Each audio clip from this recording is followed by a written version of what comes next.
We are back. We're live. This is episode number 55 of the Dirty Parlay podcast. With me, as always, is Nathan and Darren. I am Beezy. You don't see Darren on screen yet because he's getting his computer fixed. But right now, we got Nate. Nate is back. Nathan, I'm starting with you. How's it feel to be back?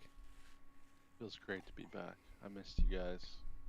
Oh, we missed you. We missed so much shit that we have to go over, whether it's stuff from past weeks or this coming week. And then D, for you, man, I know you're getting that computer fixed, but how are you doing today other than that? I'm hungry, fucking excited that Nate's back, and just ready. I just feel like a rejuvenated Pope. At the time that I should feel the lowest about football, I feel the fucking highest. Okay. And now we got nothing but football here on the schedule, so this is going to be beautiful. There's a lot of places we can start, but before we get into tonight's picks and tomorrow's picks and all the other picks, let's start with the major trades that went through because the NFL world is a rockin'. Trades are starting to go through. I think the biggest one that happened, and we talked about it last week, but Nate, you did not. So let's talk a little bit about McCaffrey since you missed it. What's your take on it? I love it. I've got him in a fantasy league. I was jerking my dick off to that news all day. Yeah. So. Okay. All right. San Francisco is doing what the Rams did last year. They have to win. I think this McCaffrey trade and the haul they gave for him is Shanahan realizing he fucked up with Trey Lance. He fucked that first round pickup.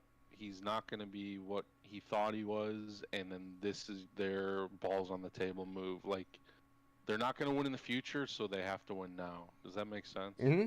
Absolutely does. Yeah, and on top of it too, I mean, like you said, they realize they're fucking up with Trey Lance. Listen, people can talk shit about Jimmy Garoppolo, and he may not be the best. He might be average at best, but homeboy got him to a fucking Super Bowl. Him and his coach. Got him there. So what can you do? Yeah, I think this is a purely we fucked up. This is win now, so we don't look like morons. We're still gonna look dumb, but if they win, sort of all is forgiven, I guess. Yeah, and some more news broke about 49ers, but we'll get to that when we get to the game. Hey, wait, let me ask Nate something. Go for it. Do you think, I'll ask both of you, do you think, because there was a bidding war between the Rams and 49ers, do you think the 49ers only jumped in after they found out the Rams were interested?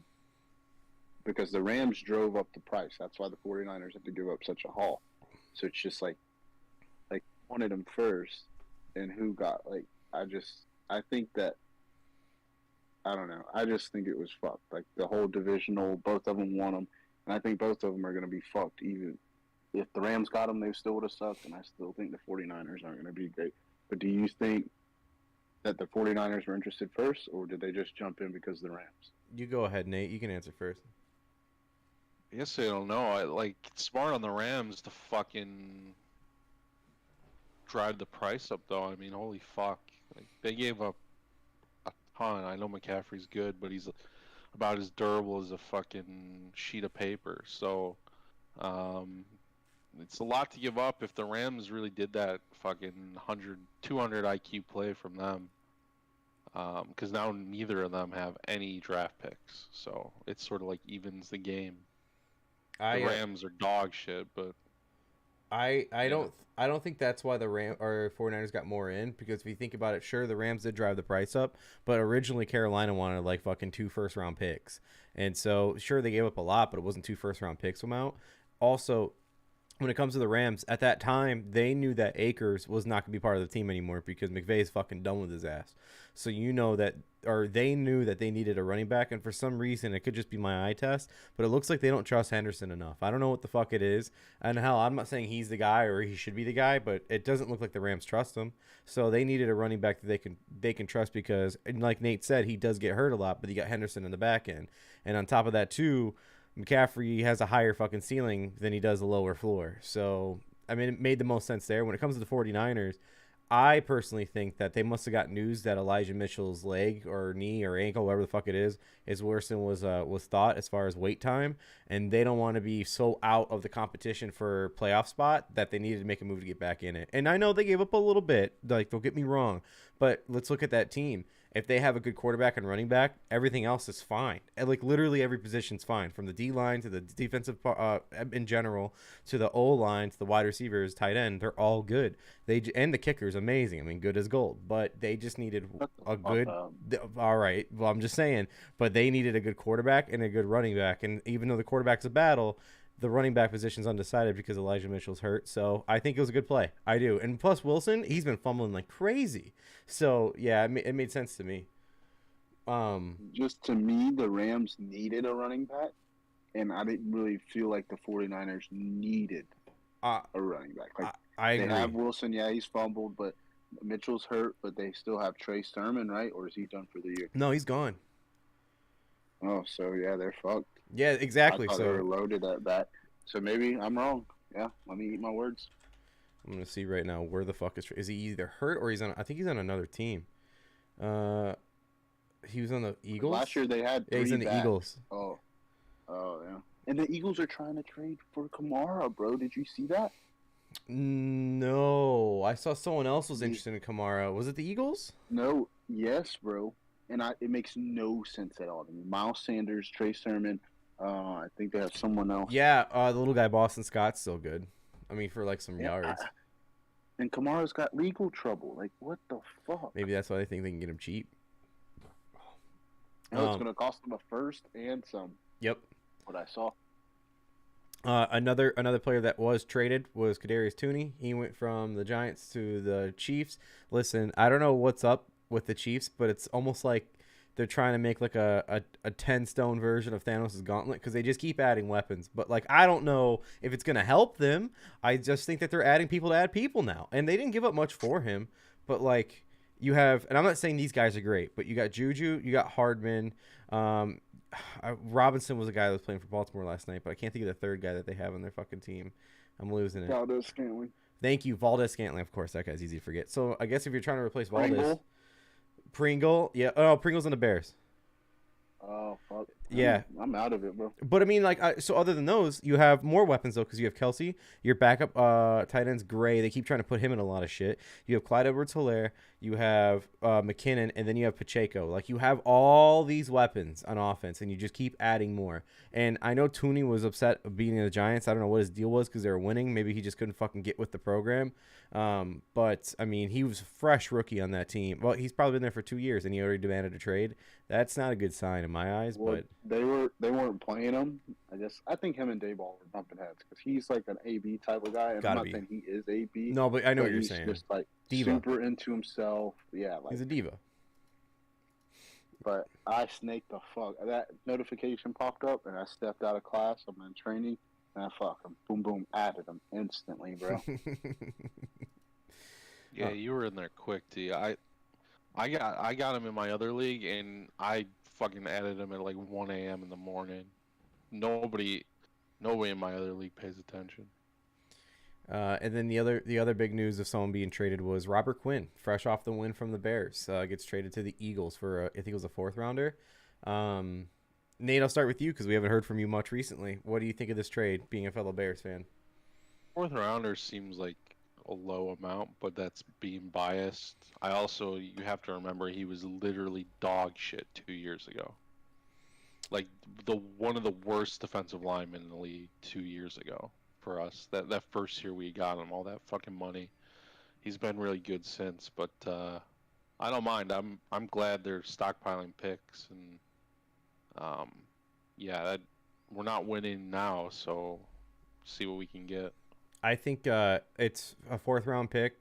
Fine, I'll take it because you're only getting more pieces for Pulls and his team to build up, whatever. Not saying they're going to make it great, but you're getting that chance. Also, on top of it, too, being a guy that's bet on Robert Quinn to get 2 sacks within the last 2 weeks, and he didn't get 1, I can tell you that it's fine. Go. Also, there was rumors that he was going to go back to the Cowboys. That was the big rumor, that the Bears were going to trade him to the Cowboys. Thank God we didn't, because if we traded him to the Cowboys and we face him this weekend, he would have started. He would have like fucking got a sack and been all fucking crazy about it. So I'm fine with it. Also, I think the Eagles were the Eagles defense is already good, but they're one good pass rusher away from fucking making a big difference. Even that much more. Like, their defense is good, but I personally don't know them getting a lot of sacks. I mean, I watch their games a lot, but not as much as I think, I guess. But It makes sense to me. Plus, if it's Robert Quinn, this has got to be your last fucking bit of gas in the tank here. Like, you're seeing your window of opportunity here. They're 6-0, or 7-0, whatever, 7-0, I don't know, whatever it is, and they're trying to go for the championship this year. So this is your last bit, dude, because you're losing your touch. Like Nate said, he was not good 2 years ago. He was good last year only because, and he broke our franchise sack record because there was an extra game. That's the only reason why he broke that sack record. Like, he was getting sacks, don't get me wrong, but that extra game gave him that extra sack that put him over the top of Dan Hampton. So it's fine. He had a good year. He was the only guy on the line that year. Everybody freed him up. What can you do? But, I mean, I'm willing to take a pick. And I don't know how it's working out cap-wise, but I imagine that they're giving up some of the like, Eagles are taking some of that money because that would only make sense for the Bears to get a fourth-round pick and to give up some of that money because it's taking a lot of cap. What the fuck was that? Crazy. House explode. I think it was the trash can outside. I have the window open because you can get some airflow in here. Okay. Am I missing anything here, guys? Any other big trades? Oh, rumor is right now that I just read this before I got on here. Kansas City's trying to trade for Josh Allen of the Jaguars, linebacker. He's arguably a top linebacker in the league right now. But I mean, like, why would the Jaguars do that? I don't know. Are they really selling right now?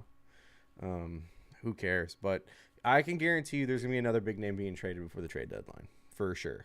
For sure. D, what do you got your eyes on? OBJ being a Packer guy or what? Who the fuck would come to the Packers when we can't fucking convert a third down, bro?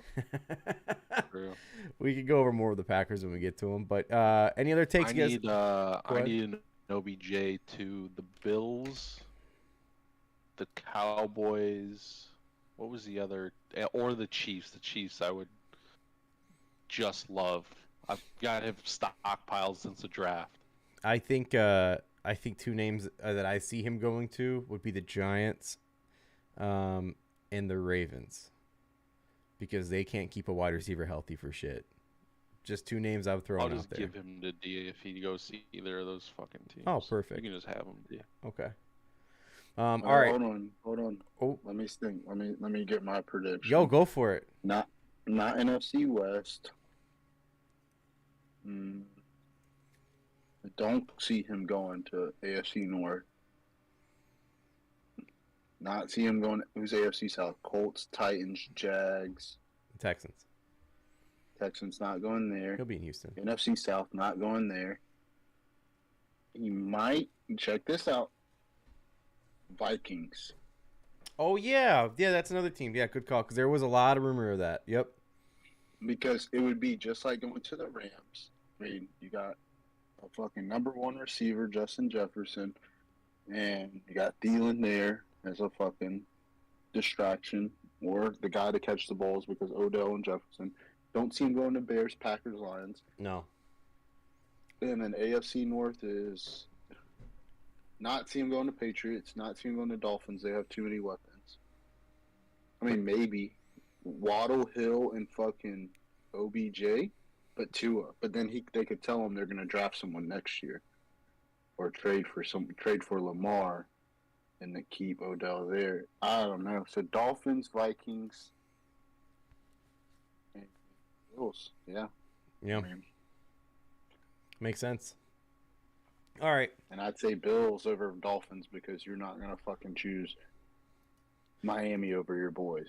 If he goes to the Bills and if the Bills defense stays healthy because they've been going through a lot of injury problems recently, lock it in. Lock it in for the Super Bowl. Not saying they're going to win it. They're going for sure. No, bro. If the Bills are in the Super Bowl, they're winning.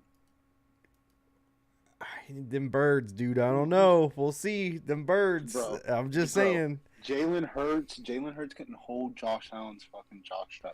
Dude, Josh I agree Allen with is that. a way better version of Jalen Hurts. He's bigger.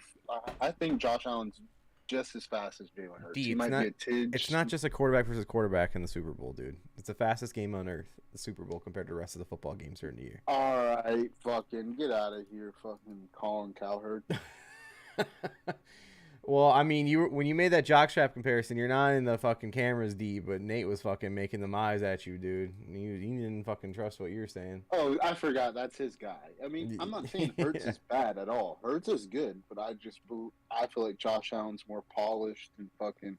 He's bigger, bro. Like I think Hurts is good. Hurts is good. He ain't bad. He's better than Rodgers right now. All right, let's get to some picks. We got some picks going on tonight. We also have some picks going on tomorrow, but we'll get over the football ones here soon. Let's go ahead and see what we have on the dockets. Let me see. We got the 2-cam, side cam. There we go. Okay, like I said, D, whenever you join up, you just alert me. That way I'll change the cameras real quick. Sometimes I'm not looking at that. I'm looking at the preview screen. So, tonight's picks. We made picks last week for the night of. And one basketball game, like I said last week, every time the fucking Bulls are on Friday night and I bet them and D bets them, it's a guaranteed loss. We lost last week. We'll get to the records here shortly. But for tonight, I think I'm the only one that has picks outside of football, so I'll go ahead and get them all out there. Starting off with NCAA. This is actually for tomorrow. So I have no picks for tonight. My picks for tomorrow is, and I had the scoreboard already on here. That way I can take a look and I can know what team's facing who. My picks. So my first game I'm going to start with is Syracuse -2. They're facing Notre Dame, and they're in Syracuse. They're going to fucking rock Notre Dame. Notre Dame just lost, or Notre Dame's been like on the rise slowly, but then they lost to Marshall, for fuck's sakes. Most recently, Stanford. They lost to Stanford. Stanford sucks ass, dude. So I'm not buying anything Notre Dame's selling. They're in Syracuse. Syracuse almost beats the fucking Clemson Tigers. I think they did not. I'm going to it right now. Yeah, that was their only loss of the season. They lost to Clemson. It was a close one in Death Valley, the Clemson Death Valley. But I like Syracuse a lot on that. Lock it up. Next one I got Oklahoma State and KSU over. Kansas State over 56. I love that one a lot. Kansas State knows how to score now. Oklahoma State is a top team. They don't get enough credit, but they are going to the Little Apple. Who knows? I got a lot of points on that one. I think 56 is pretty low for the two teams. Next game I got is Kentucky versus Tennessee over 61. Tennessee knows how to score. They love the fucking score. They're going to be in Tennessee for this one. And Kentucky has a decent quarterback. I think he's now finally healthy for a game to start. Their defense is okay, but they know how to score too. So I love the over being at 61. That's just one of those, you see that number and it jumps at you. You just got to take it. Next one I got is Baylor versus Texas Tech over 61. I thought this one was honestly going to be a 69. Nice, but it's 61. I'm taking it for sure. Pitt UNC over 65.5. This one seems scary high. Don't get me wrong for these two teams, but one thing North Carolina does not have is defense. The one thing North Carolina does have is an offense that loves to score, much like how Tennessee does, but at a smaller scale. Pittsburgh scores like crazy, even without Kenny Pickett being there. Their defense, average. So 65.5, love that being in North Carolina. Every time a team goes to North Carolina, those overs hit a lot. I don't know what it is about that stadium, but they just love to hit. And then finally, I got UCLA -17. Now, this one's one I'm struggling with, but I like to have one for the night. So all these are different time slots of Saturday. I think only one's doubled up, and I think it's the Baylor and Pitt games. But UCLA -17, they're facing Stanford in UCLA. If it was a day game, I wouldn't take UCLA. But since it's a night game, they're not going to be able to see how empty those stands are, okay? So they're going to fucking go nuts. They love to score. They play like fucking crazy. Every game they play, it's always high scoring.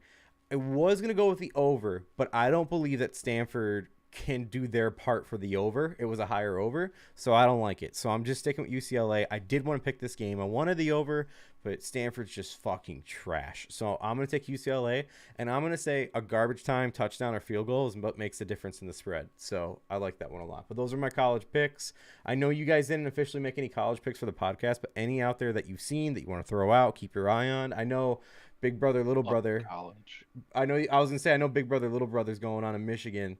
I think that spread was like 28.5, Nate. It's like fucking Michigan State always plays them close. Bingo. I know Michigan State's dog shit this year. I think their coach is like having serious issues. He's a new coach too, I think. You remember who he used to coach? No. Mel Tucker, defensive coordinator for the Bears. Was he really? Mm-hmm. Yeah. Yeah, it's they always play Michigan close. It's always one of those like pucker your buttholes, you know. Oh yeah. Yeah, for 28.5. I mean, even if you're not a big Michigan guy, it's a close one to watch. Like, you'd be crazy to hammer that spread for Michigan, like, without going into it, having background knowledge. D, what about you? Any games that you've seen? I mean, I'd probably just bet on Auburn because I'm an idiot. They're playing Arkansas. Arkansas is only favored by 3.5, according to ESPN. Um, Give me UCF at UCF -1 against Cincinnati. Cincinnati's ranked 20th.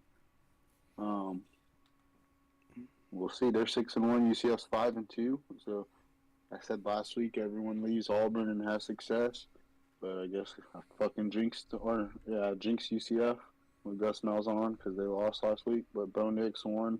They're 6-1. Definitely would take Kentucky +12 as well. Ooh, okay. Just because I feel like everyone's like, oh, they beat Alabama.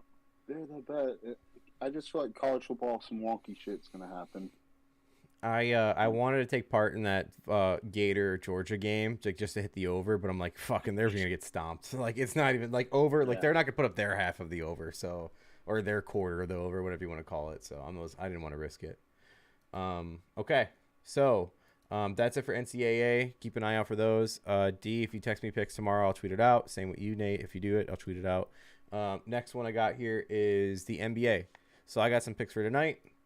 My picks are Cavaliers +6.5. They're facing the Celtics. I think Cavaliers are one of those teams that just love to keep it close.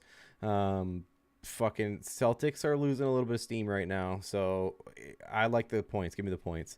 The next one's the Bucks -6.5. I forgot who they're facing. Oh, the Knicks, and they're in Milwaukee. I love that a lot. Next one's Trailblazers -4.5. They're a team that is going to be sneaky this year. Watch the fuck out. I'm not saying they're going to be monsters, but they're just sneaky. They're facing the Rockets, and the Rockets are dog shit. So Trailblazers -4.5. Hammer it. The game starts at 9 Central, 10 Eastern. Hammer the Blazers. I'm telling you right now, they're 4-1. Rockets are 1-4.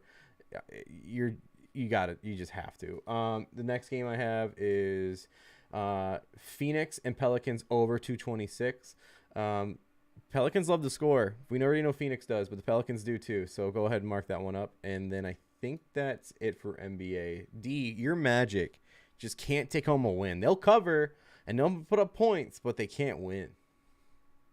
Yeah, bro. I mean, Cole Anthony's out indefinitely right now too. Man, I'm not saying he's an all-star or anything like that, but He's good. He's a son of a fucking former player. He's a good guy, man. He's good.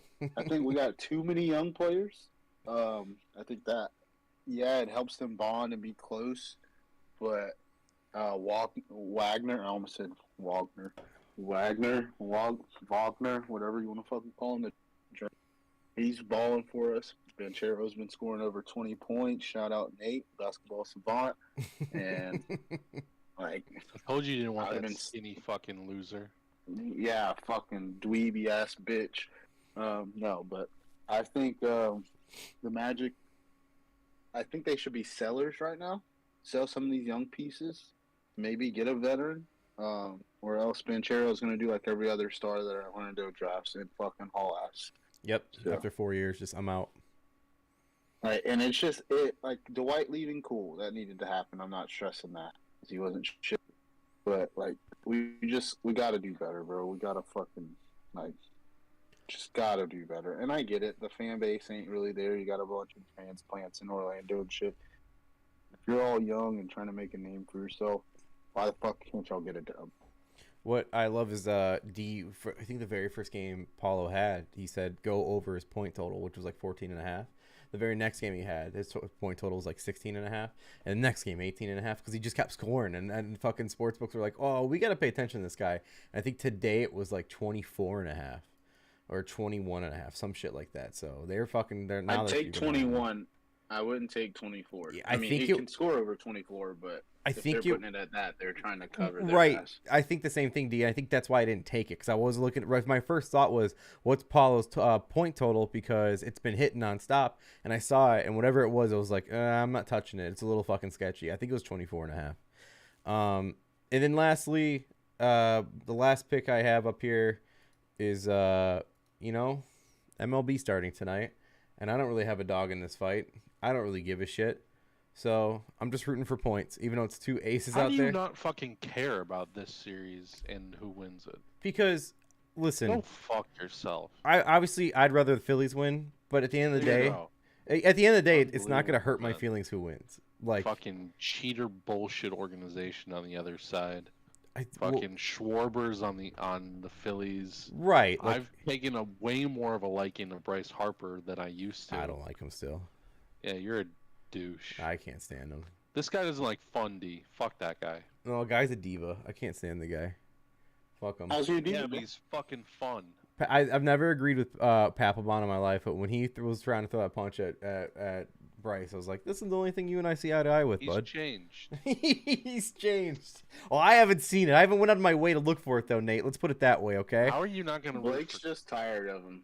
How Oh, are you not gonna root for Kyle Schwarber to fucking mash homers? real quick, in the chat, Tony said no Dame tonight, so maybe that's why that point total's low for the Trailblazers. So that makes sense. Hey Tony, fuck this guy.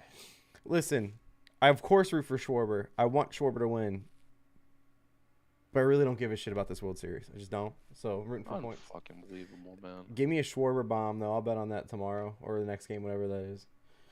Because I missed it tonight. Okay. I think Blake hates Bryce Harper because he'd see him in dicks all the time, all the posters. I never gave a shit.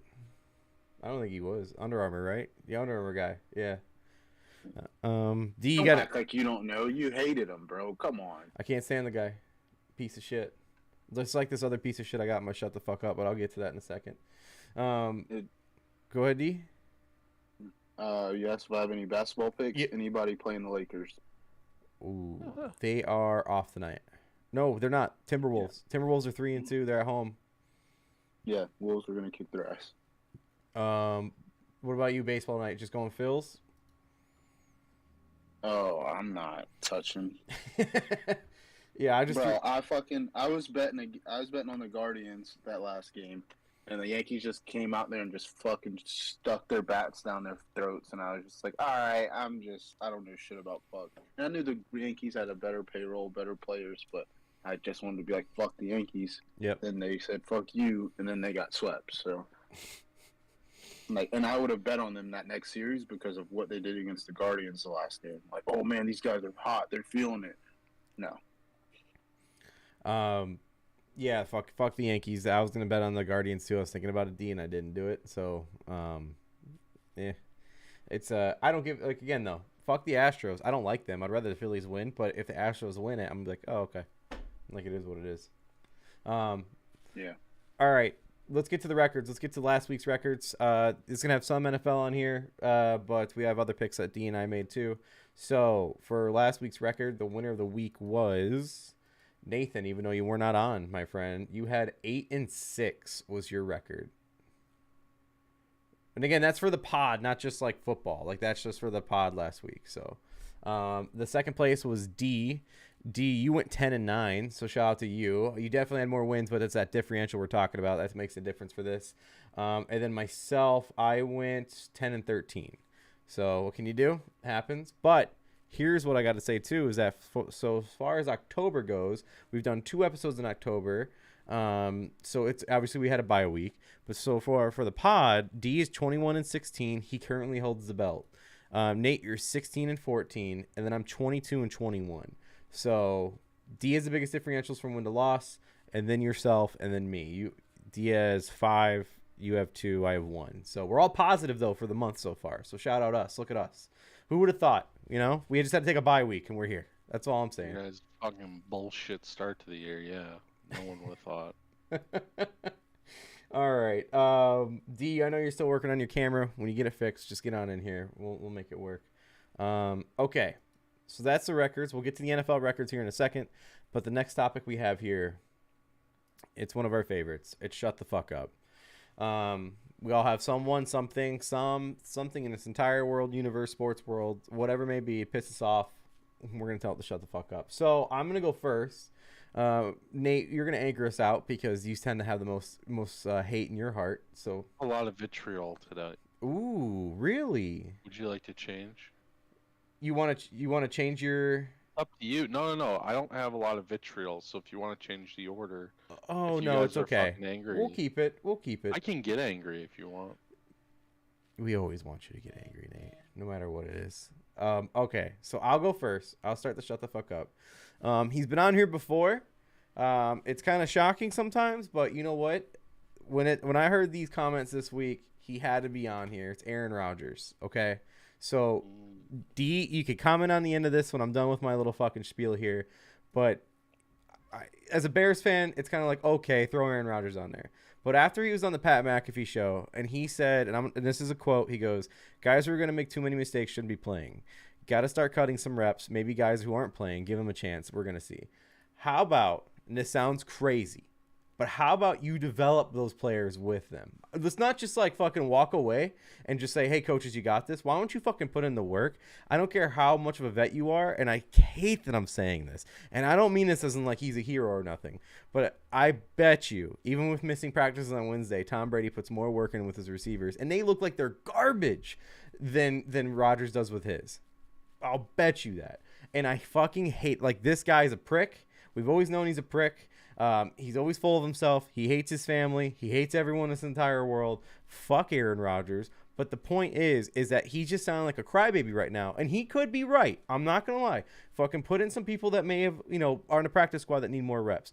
But, I mean, maybe Darren can speak on it. Maybe he's going to go against it. Because sometimes when it comes about talking about the Packers and Aaron Rodgers, D sometimes hits that 180 on you. You don't know what he says. But the way I see it is that he doesn't give his receivers that much time. Like, when they start doing good right away, cool, that's my guy for 8 years or 6 years, and then he's gone. And then I'm going to find another guy. Like, he had Vontae, he had Jordy, he had, I'm going to throw, I think he was on a Donald Driver's tail end of the career. I don't know. I could be wrong on that. But he's always had a guy, and now he's got these rookies, and he's talking about, oh, we should probably start cutting their reps and give it to other guys. Like, put in the fucking effort with them. And don't just sit there and bitch on a couch to your fucking boyfriend that's on the other end there. Let's see some actual fucking leadership, because when saying that shit, and sure, maybe that's conversations usually had in the locker room, but you don't need to air it out, bro. You honestly don't have to fucking air it out. Why don't you fucking work with your teammates? I'm sorry, but shut the fuck up, Aaron Rodgers. That's annoying. D, I'm going to go to you last. I'm going to go to Nathan right now. Nate, you seen this? Yeah, what a piece of shit this guy is. I mean, we've all known for the longest time, fucking Brett Favre reincarnated. So, fucking absolute dickhead. Not a leader of men, just out for himself. I'll get to you boys in the chat in a second. Hold tight. Poor Green Bay wide receivers. But, hey, they only got to deal with him for another, 8 games, 9 games, yeah, whatever the fuck it is. And then he's gone, and then you'll be in the fucking hell that the Bears have been in for the last fucking 82 years. So, welcome to fucking hell, bitch. D, well, before we get to the chat, D, let's hear your thoughts on Aaron Rodgers. First of all, ain't nobody going to hell. We're going to have fucking love carry us to heaven, back to the Super Bowl. Second of all, if Justin Fields can get wins in the NFL, I know Jordan Love will get fucking plenty. But that's a topic for another time.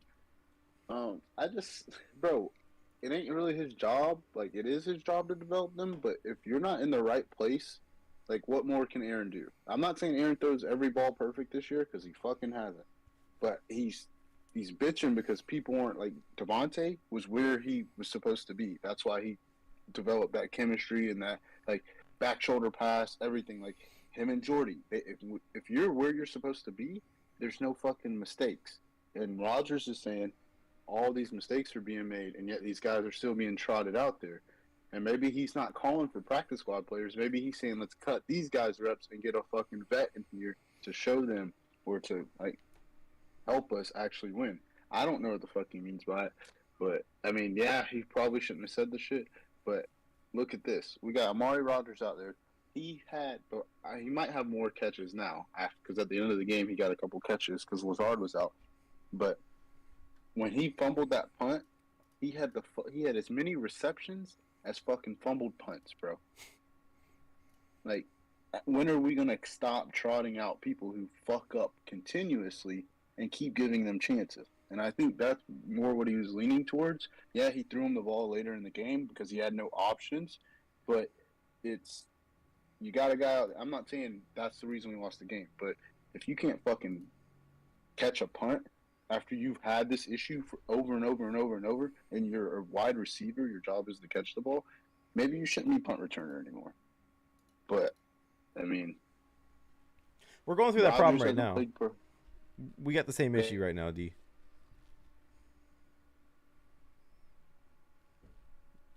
Go on, D. You can keep going. Will we lose him? No, he's in here.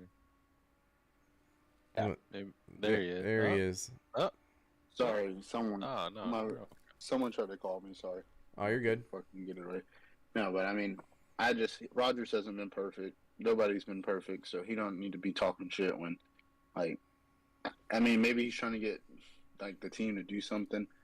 But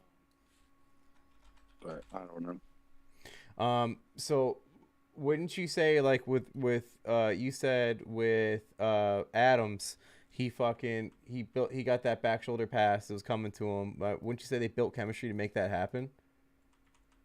But they were able to build chemistry because Devontae was where he was supposed to be when Aaron needed him to be there. So he's like, okay, I can trust you to be at the 7-yard mark or like cut your route in at 5 yards or whatever. So it's just like if he's telling these young guys, hey, this is where you need to be, and they're coached this shit all week, but then when it comes to game time, they're not there, and Aaron's looking there, and then it's like, oh, fuck, it's not there because he's not there, he's making a mistake.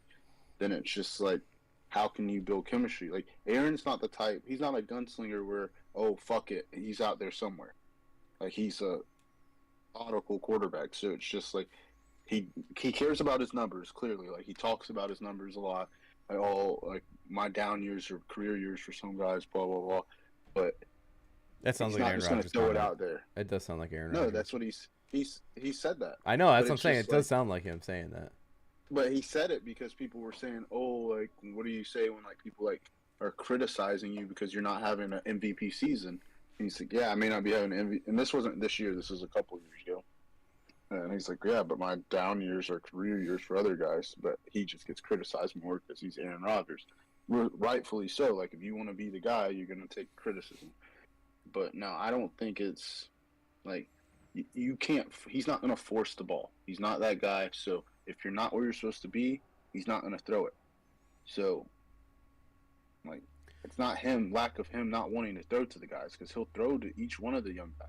Christian Watson can't stay fucking healthy, battling hamstring on and off since we drafted him.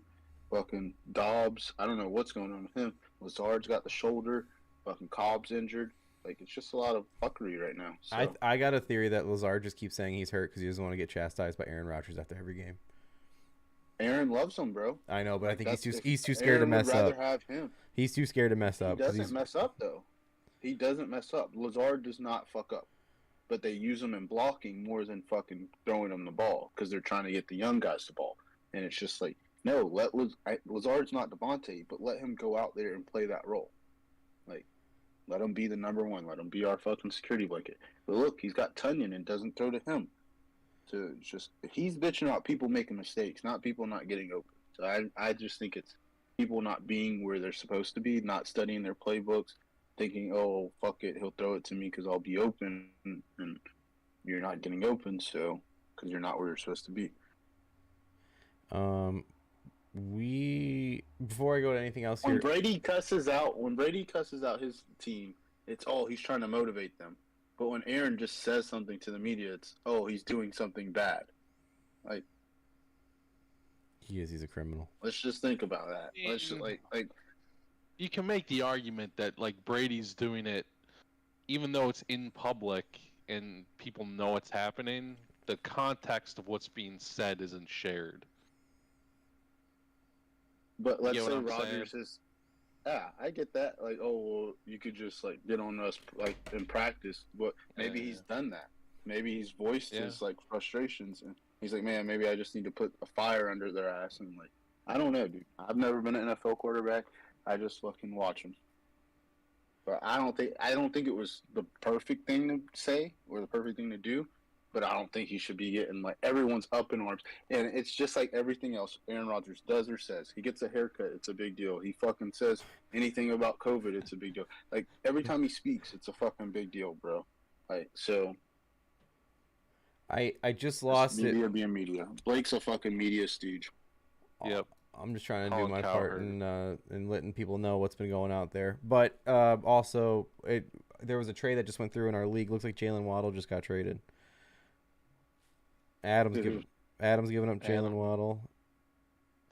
What is Adam doing? Or no, it's not. I'm sorry, it wasn't Adam. It was Oh, this is fucking stupid. Don't pay attention to me. It's fucking dumb. That's not Adam. That was my other fucking league. I hate that I get alerts for other fucking leagues. It's so stupid. In the chat. No, you piece of shit. Like I'm like glowing up, like, oh, let me see this shit. Well, you have to trade someone. for the You last have like to 2 trade minutes, after. I've been looking to see like what the fuck is that. I've been trying to look it up here. Make a trade.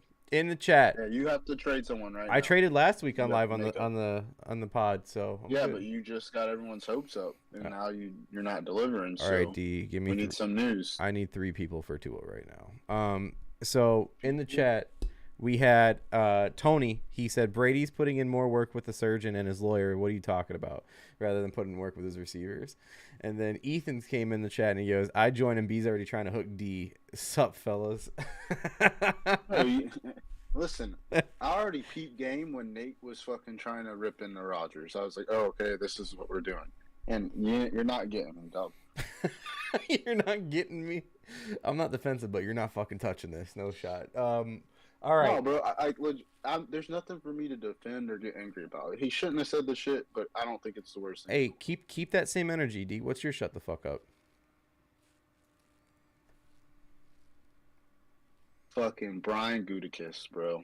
Oh, a Packers guy. Okay. I'm sick of this fucking clown, dude. Get him the fuck out of here. I'm not saying it's his fault that we suck, but let me pull this up real quick for you, bro.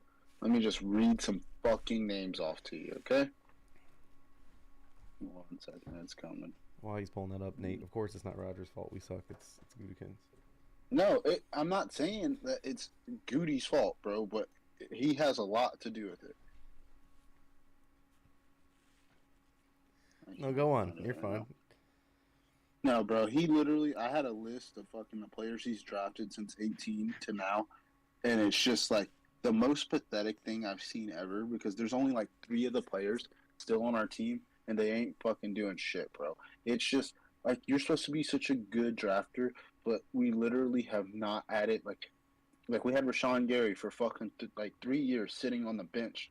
Like, why did we go get Z if we're gonna draft this guy in the first round and then Z leaves? So it's like, what? Yeah, Zadarius was good, but those are years Rashawn Gary could have been building his name, fucking getting better. They just do a lot of fucking stupid shit. They don't draft anyone good. We haven't drafted anyone good in a minute, and I'm just. You're telling me Jordan Love's taking you to heaven? You haven't drafted anybody good? Okay, Shame. I haven't been able to see it come to fruition, but Jordan Love's about the best name on there. We drafted someone before.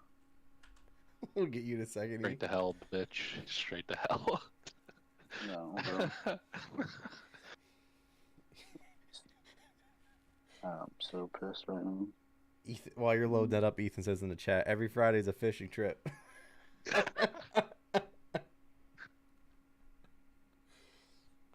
Can I ask you a question, D, while that's loading? Okay, no, go for it.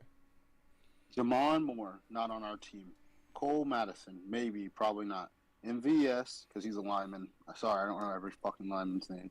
I'm not a fucking nerd. Equanimous St. Brown. We got Elton Jenkins still. Jay Sternberger, we got rid of him. Dexter Williams, got rid of him. He's a running back from Notre Dame. Jordan Love, A.J. Dillon, Josiah DeGuara. Those 3 are still on our team. John Runyon's on our team. Just lineman. Amari Rogers doesn't play, and Kalen Hill doesn't play. So we have 3 of these players out of 1, 2, 3, 4.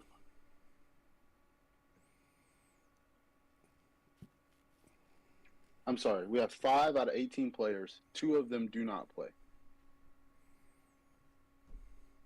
Can I ask you a question about Gutekunst? Correct me if I'm wrong, but and I'm honest, I'm not trying to sound like a dick. I'm honestly asking, is he pretty much the highest ranking official for your team? That's like a solo guy. Does that make Yeah. sense? And the thing is, this is what like fucking grinds my gears. They will never go get someone. This guy like came up in scouting with Green Bay and blah blah blah. Oh, it's fucking hometown. Fuck that, bro. Go get you a guy that's gonna fucking stop living in the fucking Stone Ages. Oh, we do it like this. No, motherfucker. You see what champions are doing? They're fucking going out and making moves. The Chiefs didn't need Kadarius Tooney. Do you not Packers should have tried to make an offer? I'm not saying Tooney's fucking our savior, but come on, guy. I'm hearing about AJ Green. What the fuck? Chase Claypool, cool, big body, hasn't been fucking consistent, hasn't had a good quarterback, but I'm not trying to bank my future on Chase Claypool. Fucking DJ Moore is the best name that I've heard, and they're not going to do it because they want the Panthers to absorb most of his contract. Motherfucker, you need him. The Panthers, they'll be good or bad without him. It does, like their season doesn't hinge on them having DJ Moore. They're selling players, so just be a fucking man, swallow his contract, and fucking get a receiver for him. But what does he do? Nothing. Never, bro. I'm fucking sick of it. Every championship team is making moves. Every one of them. The Bills are going to get Odell. The fucking Rams last year got Odell. The fucking Eagles are getting Robert Quinn, trying to get Alvin Kamara. The Chiefs are adding Tooney. They might get Odell. Like, it's just They might get the make a a good fucking linebacker too. yeah, Josh Allen from Jacksonville. Like, try. Like, obviously, we need help, and you're not trying. What are you going to do? Draft people next year? Oh, because people with no NFL experience are definitely going to help this team be better. Fuck no, dude. I'm not trying to copy McAfee, but he literally says all the time, "Fuck them draft picks. I'd much rather have a guy that I know is a guy than a fucking potential."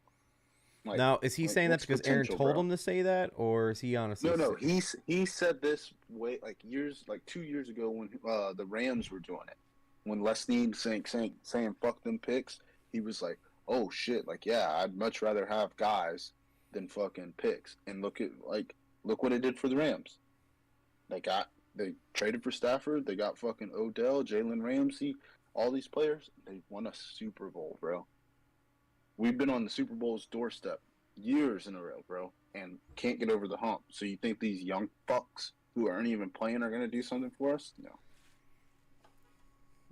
All right. Well, you got more? If not, I'm gonna ask Nate what his thoughts are on. Dude, he's just stuck in the fucking old school, like, this is the pack bullshit, and it needs to fucking stop, bro. Nate, any takes on the Packers? See you in hell next year. All right. Okay. Well, we got more Packers coming up here soon when we get to their matchup. So, Nate, let's go to yours, man. What's your shut the fuck up? Fucking regular guy, fucking in this stupid ass segment, fucking Israel Adesanya, fucking hoping that Jake Paul beats fucking Anderson Silva. What a piece of shit. What an absolute fucking piece of shit this guy is. Going on about how he get his fucking ass knocked out. yeah, I hope Alex Pereira just fucking sleeps him and we don't never have to hear from this guy again. But fucking goes on and on about how Anderson's his fucking hero, this and that when he fought him coming up in the UFC and well Anderson was on the way out. Still thought that fight was a lot closer than all these fucking nerds who suck this guy's dick say it was, but fucking now he wants Jake Paul to fucking it's team MMA versus everyone, man. Fucking either you're a part of the team or you're not. This guy's not a part of the team. Fuck this guy. Fuck this guy. I'm so tired of him. Alex Pereira just needs to fucking sleep him so we can move on. There's nobody I want to lose more in the UFC than this guy. So that's the goal. He's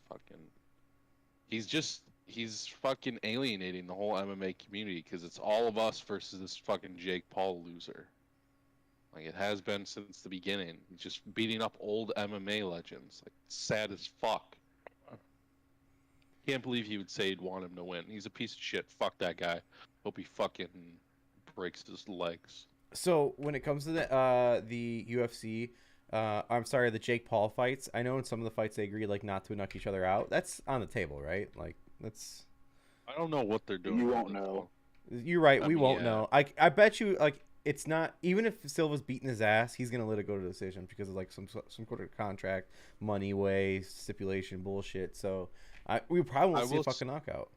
I will say, like, Jake better be fucking careful fucking around with Anderson. This isn't fucking Tyron Woodley. This ain't fucking Ben Askren. Yeah, he's an older dude, but you better be fucking careful. Because Anderson, I was watching Anderson hit pads the other day. He still looks fucking sharp as fuck. So, like, he might not have the chin he used to, or because that's usually what goes first. But power is what goes last. So he better fucking be careful. Because Anderson looks fast, and he looks pretty decent. So I still hope that like maybe like the first round goes bad for Anderson and he just comes out and like front kicks Jake. Just like fuck it, whatever. Just front kicks him, sleeps him, I takes a gotta disqualification, moves on. I gotta guess on how the fight's gonna go. You ready for this? Second round. It's gonna make me sad. It's gonna be realistic. Is what it's gonna be. Second round. So sad, huh? Silva takes a step back. His leg snaps like a chopstick, like we've seen before.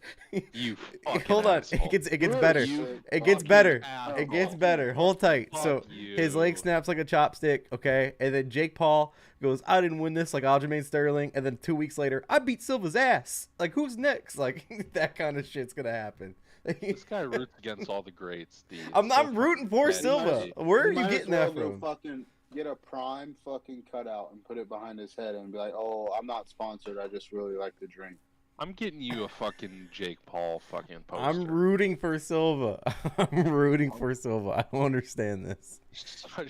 This guy fucking roots against Nate Diaz, against Robbie Lawler, against like who else do you fucking hate? I That's won awesome. that Lawler fight, by the way. Yeah, well, Oh, who that- else do you hate? That's awesome. Can I ask you a question while we're still on this? Fuck you. Bryce Harper. Yeah, he also thinks fucking Sean O'Malley won that. That's fucking fight where we're on going Saturday. next. So Yeah, Nate, I know. Nate, the judges said that he won. I don't understand this. Like you can't dispute the facts that he won. The judges said They've that said a lot Casey of Anthony things. didn't do it Yeah, either, bro. Exactly. OJ got away with it too. This is what do you want, this is man? the worst tragedy since OJ got away with it. I mean, holy fuck! What were they watching? Well, that's what I want to go to next was the recap. So Jesus we got to start with that Right, one, yeah, we'll do a obviously. quick one. So yeah, we'll do a quick one. So you saw it happen. Obviously, we weren't watching the fight together this time, but you saw that happen. Even I, rooting for O'Malley, said when I did last week's podcast. I know you weren't here, but I said it to D. I said I'm betting on O'Malley to win by knockout, and out of man of principle. Not that I think he's going to win, but out of principle, I'm betting on him to win by knockout because he's not going to win a decision. That's exactly word for word what I said. That fight goes to decision, and it looked all day that Jan won it. Like sure. O'Malley had some more significant strikes, but Jan dominated the ground game. It wasn't even close. And he even had more good. I will say this, though. That was a fight to remember as far as, like, they were stunning each other. But that the ground game was dominated by Jan, and Jan should have won that fucking that decision. Everybody was shocked. Like, but now O'Malley is going to have a chance at the title. No? Like, because of that, he's going to have one more fight, I think. Can't stop Jan's takedown, so like Aljo's a better wrestler. So Yeah. What are we gonna watch? Unless he catches Aljo, Right. it doesn't matter, does it? So And doesn't I it? don't know. It's gonna make Aljo look better, and it's just yeah, like, exactly. He's gonna mhm. smash a fucking striker. So Yeah. I fucking Aljo's up there too. Like one of the most annoying fucking humans that fights.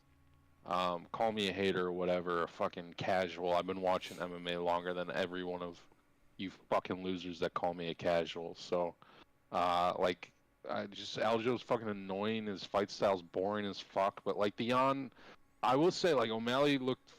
The one thing I was impressed with O'Malley is his shot still had sting on him after the first. Yeah.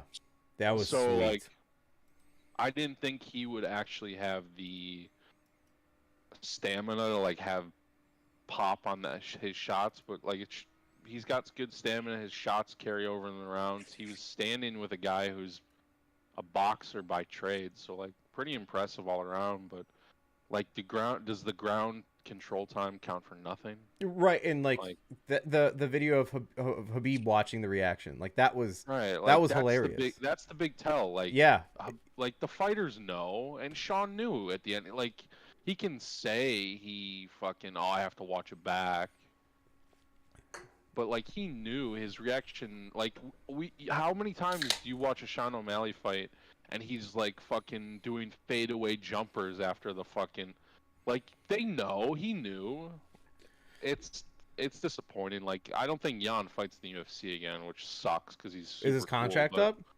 I don't think contract and like they'll feed him to somebody or like he'll never get like that title shot again. What a turn of events for that guy. Like one like illegal knee. Right. He'd probably still be champ. Yep. He probably doesn't fight Aljo a second time. Yep. He's in no position to fight O'Malley. He probably fights a banged up TJ Dillashaw and fucks him up. And like, yeah, just what a turn of events. So I don't know. That fight was bullshit. Like you said, let's make this a quick recap. Well, that transitioned us into the Dillashaw Aljo fight. I mean, I personally, and you could say what you will if I'm a fucking idiot for this, I understand. But I think Dillashaw, once he knew his shoulder was out when beginning of training camp in like May, whatever that was, don't fucking fight, dude. Like you're not gonna get healthy by constantly doing that. You're just adding another win to Sterling when you can give up that shot to somebody else and you'll still have that shot when you come back. You're like, maybe you'll lose it, but most likely you'll have it because they'll be like, we canceled this fight and now it's back on. Like that made no sense. Like it's also like fucking ballsy as fuck to like. Oh yeah, I will give him that. I saw it pop out and I was like, oh. You see the collarbone, like you see it poking. Yeah, it's just collarbone gross. was and then once he got up, I was like, oh shit, that is what happened. And then Dwayne put it back in the corner. Like obviously he's done that like 1,000 times because he just like he rolled it and popped it right back in.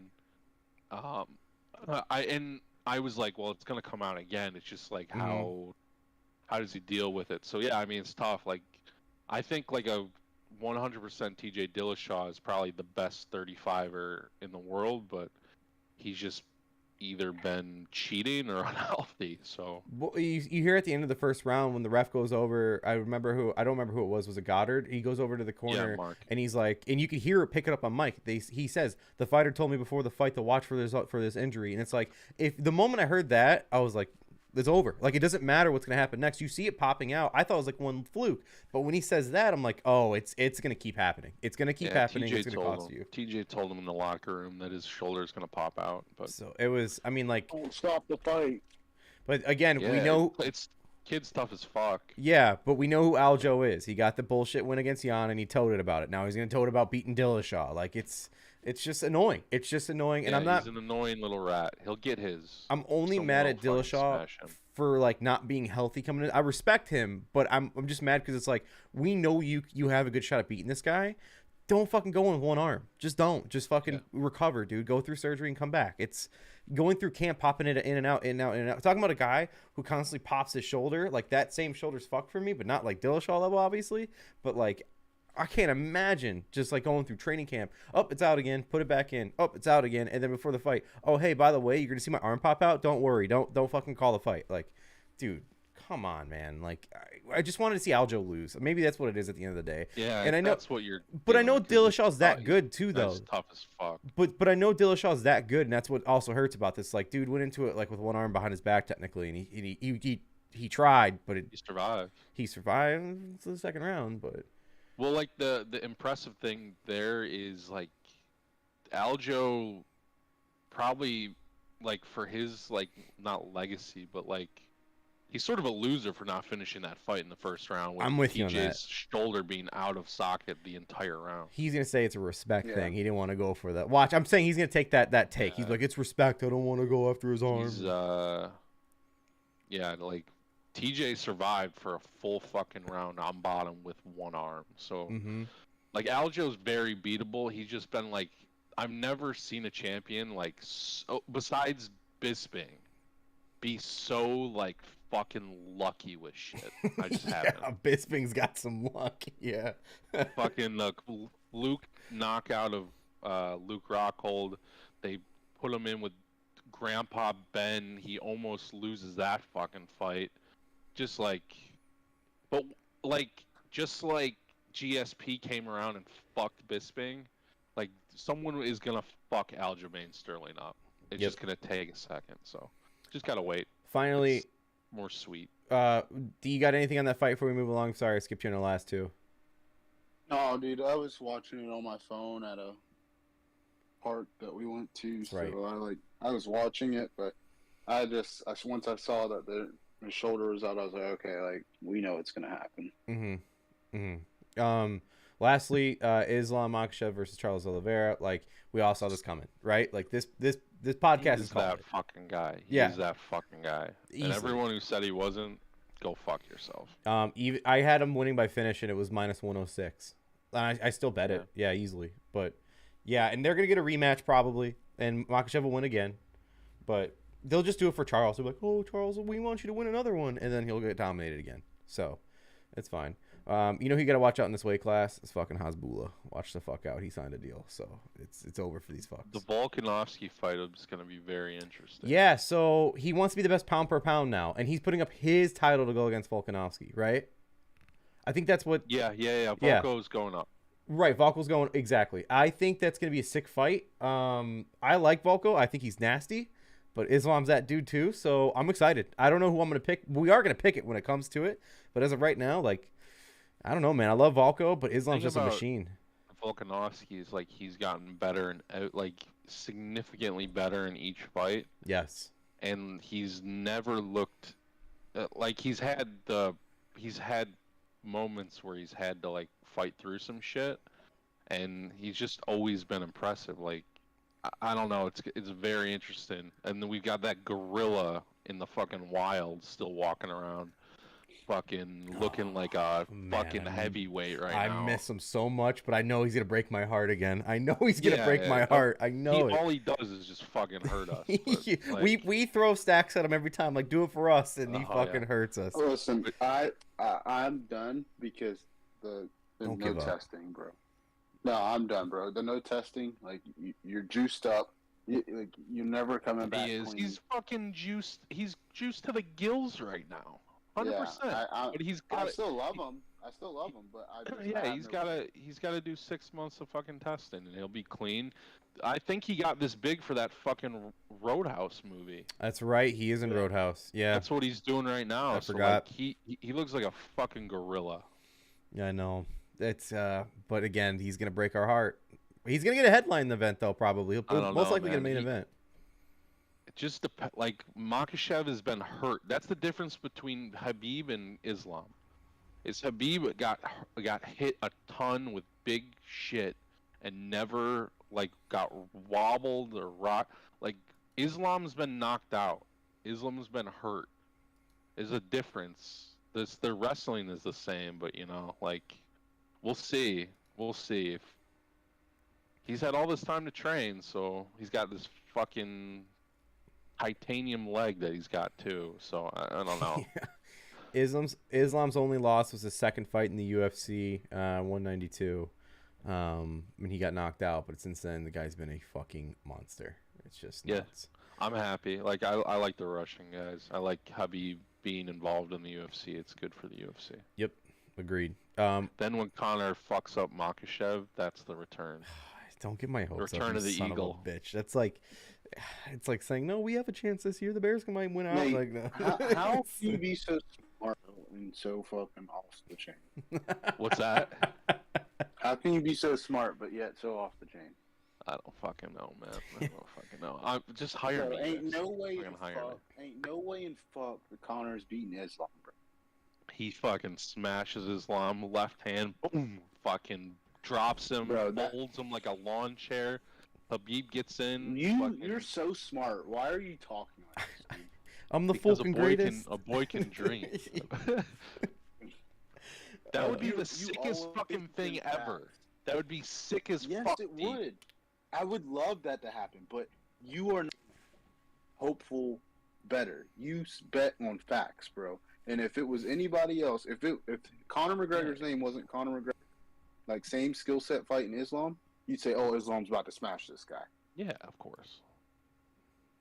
But that left hand, boom, hurts just my heart. Fucking. fold him like a lawn chair. Habib gets in the Islam gave ring. me hope when he fucking smashed Charles and stunned him, bro. When he sent Charles back, I'm like, okay, Islam's got the power, bro. Yeah, the difference is with Islam and all these guys is that he can take advantage of the ground game when the other guys can't. They hurt Charles and they're like, fuck, I ain't going down there. Fuck that. Yep. Islam's like, I'm just gonna choke you the Yeah, fuck out. Islam's bitch. like, I can handle this fucking ground game. These Dagestan guys are different. Any last final notes on UFC before we move along here? We'll get to NFL. Hamzat and Habib's team getting into a fight. I thought they smashed the beef, no? They did. Something about Chechnya or some shit. I don't fucking know. That makes sense, honestly. It does make sense. And Hamzat is way too big for Khabib, right? Not right now. Habib looks like a yeah. fuck. Habib Habib looks like weight. a gorilla too. Jesus Christ, he's heavy as fuck. But you're right saying now. like fighting days, like weight class, yes, right, Nate? Yeah. Habib could go to I'd much rather 170. see that. He could, but I'd much rather see that than Habib and Conor, bro. Because you know what's gonna It'd be a happen. hell of a fight. Yeah, it'd be a hell of a fucking. that'd be whirlwind amazing. of a fight. Like actually, They can do it at 170. I don't know I just don't know if Hamzat can make it. I wouldn't be so sure. Habib's different. All these guys look up to Habib. mm-hmm. You know why That's that what I'm saying. Habib's gonna not. He's not gonna lose, bro. He's gonna smash this guy if he comes back. fucking you know why they all got in front of a camera with Habib and smashed that shit? Because Habib. Yeah, honestly, Because yeah. Dad Habib is there, gonna fucking kill these kids. All right, Nah, boys. Let's move on though. UFC. Let's Good get. card this weekend. No, this weekend doesn't look Next like a good weekend. card. Yeah, it's next weekend. Adesanya. Hey, shout out to Tui. Tui Vasa was there doing shoes, Dude, bro. the guy who Volk fucking hooked a loogie in that fucking shoe and he fucking Yeah. chewed it. Oh man, that fucking got me hyped. It was gross, but it was fucking hyped. He'll be here in Orlando, bro. That's gonna be in Orlando. Yeah. His next one.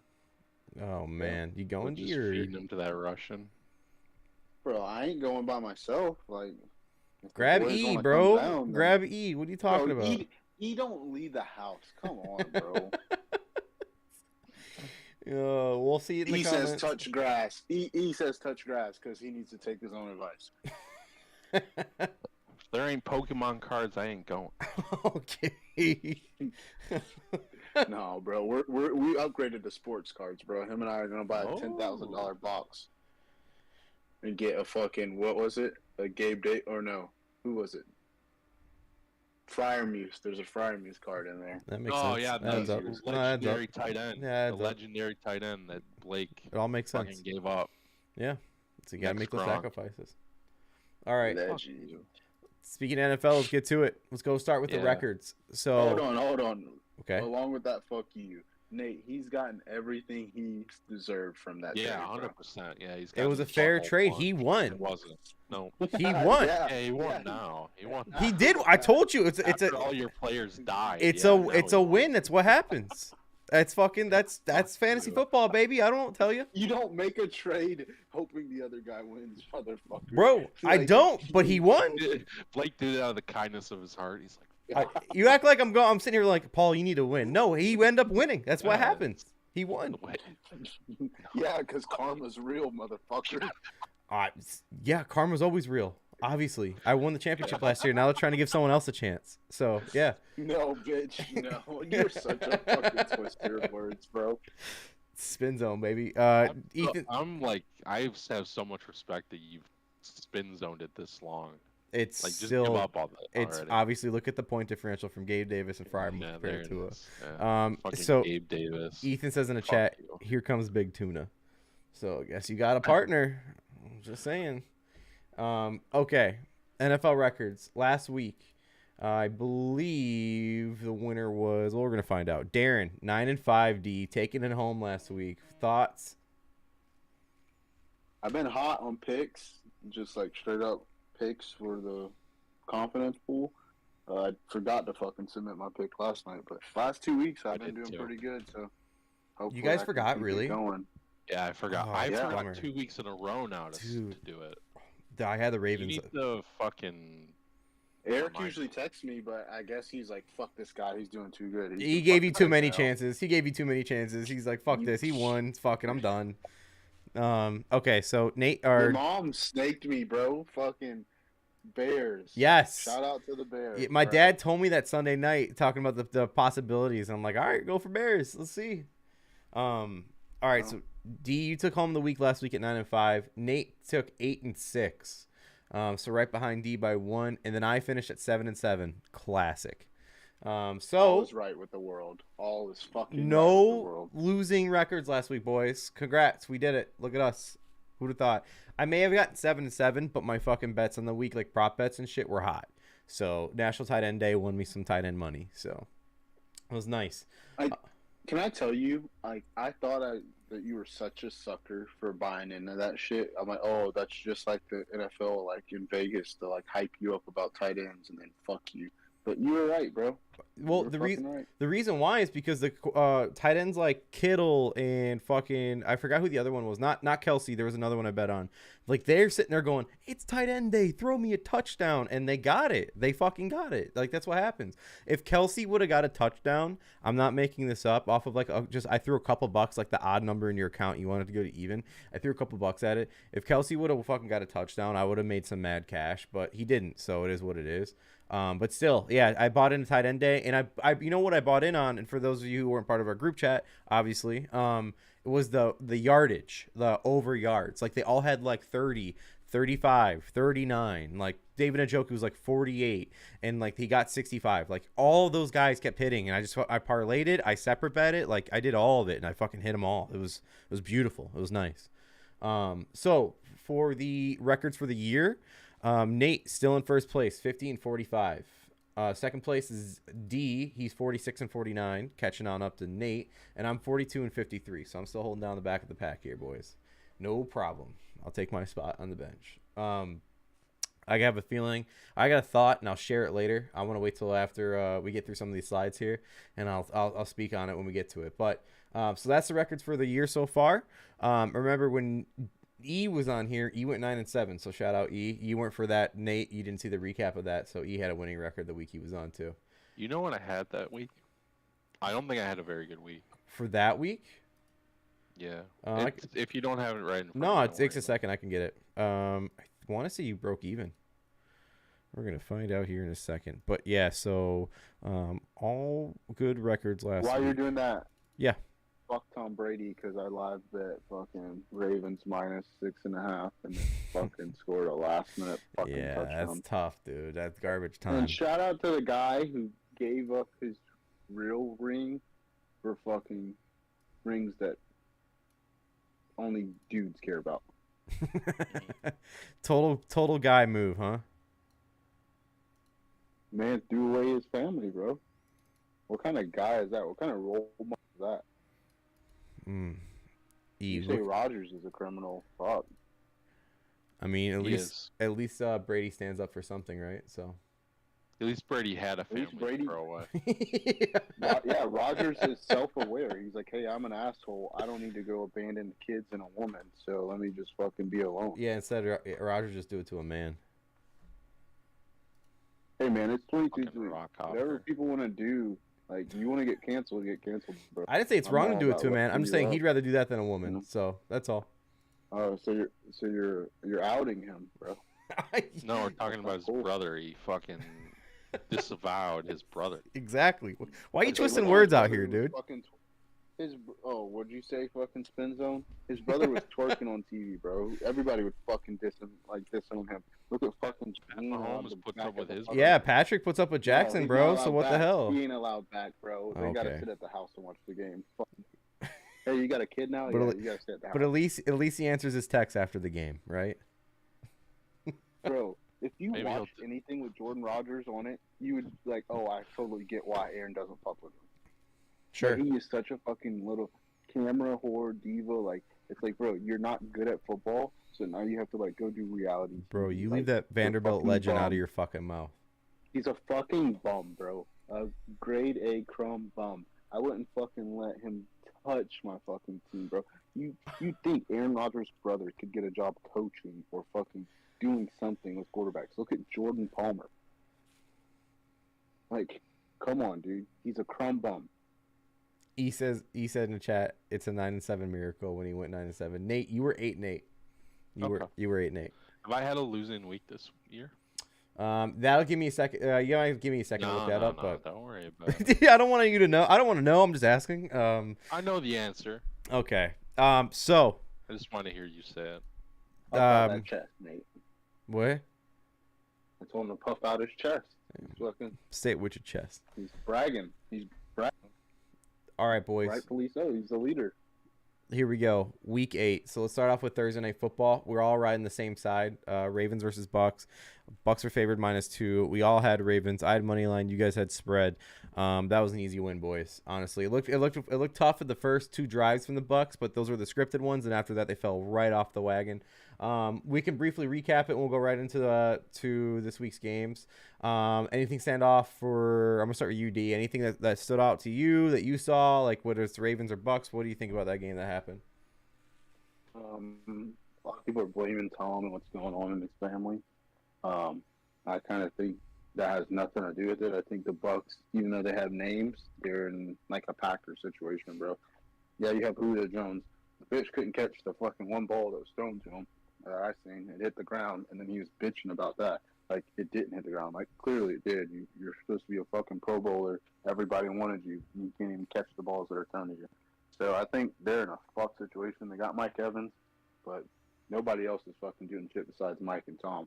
So I don't really think it's his fault, but they're fucked. Nate, what about you? Yep, fucked. I think it's when you watch the Bucks, it looks like 2 scripted drives go great, or not great, but I should say decent, and then everything falls off the wagon because they just don't have it together. Like, this is the most you've ever seen Tom Brady frustrated at one of his teams. Like honestly, like look at all his teams he's ever been part of. This is the most he's been frustrated with the team, and it's showing. I listened to Pardon My Take today, and they had Florio on.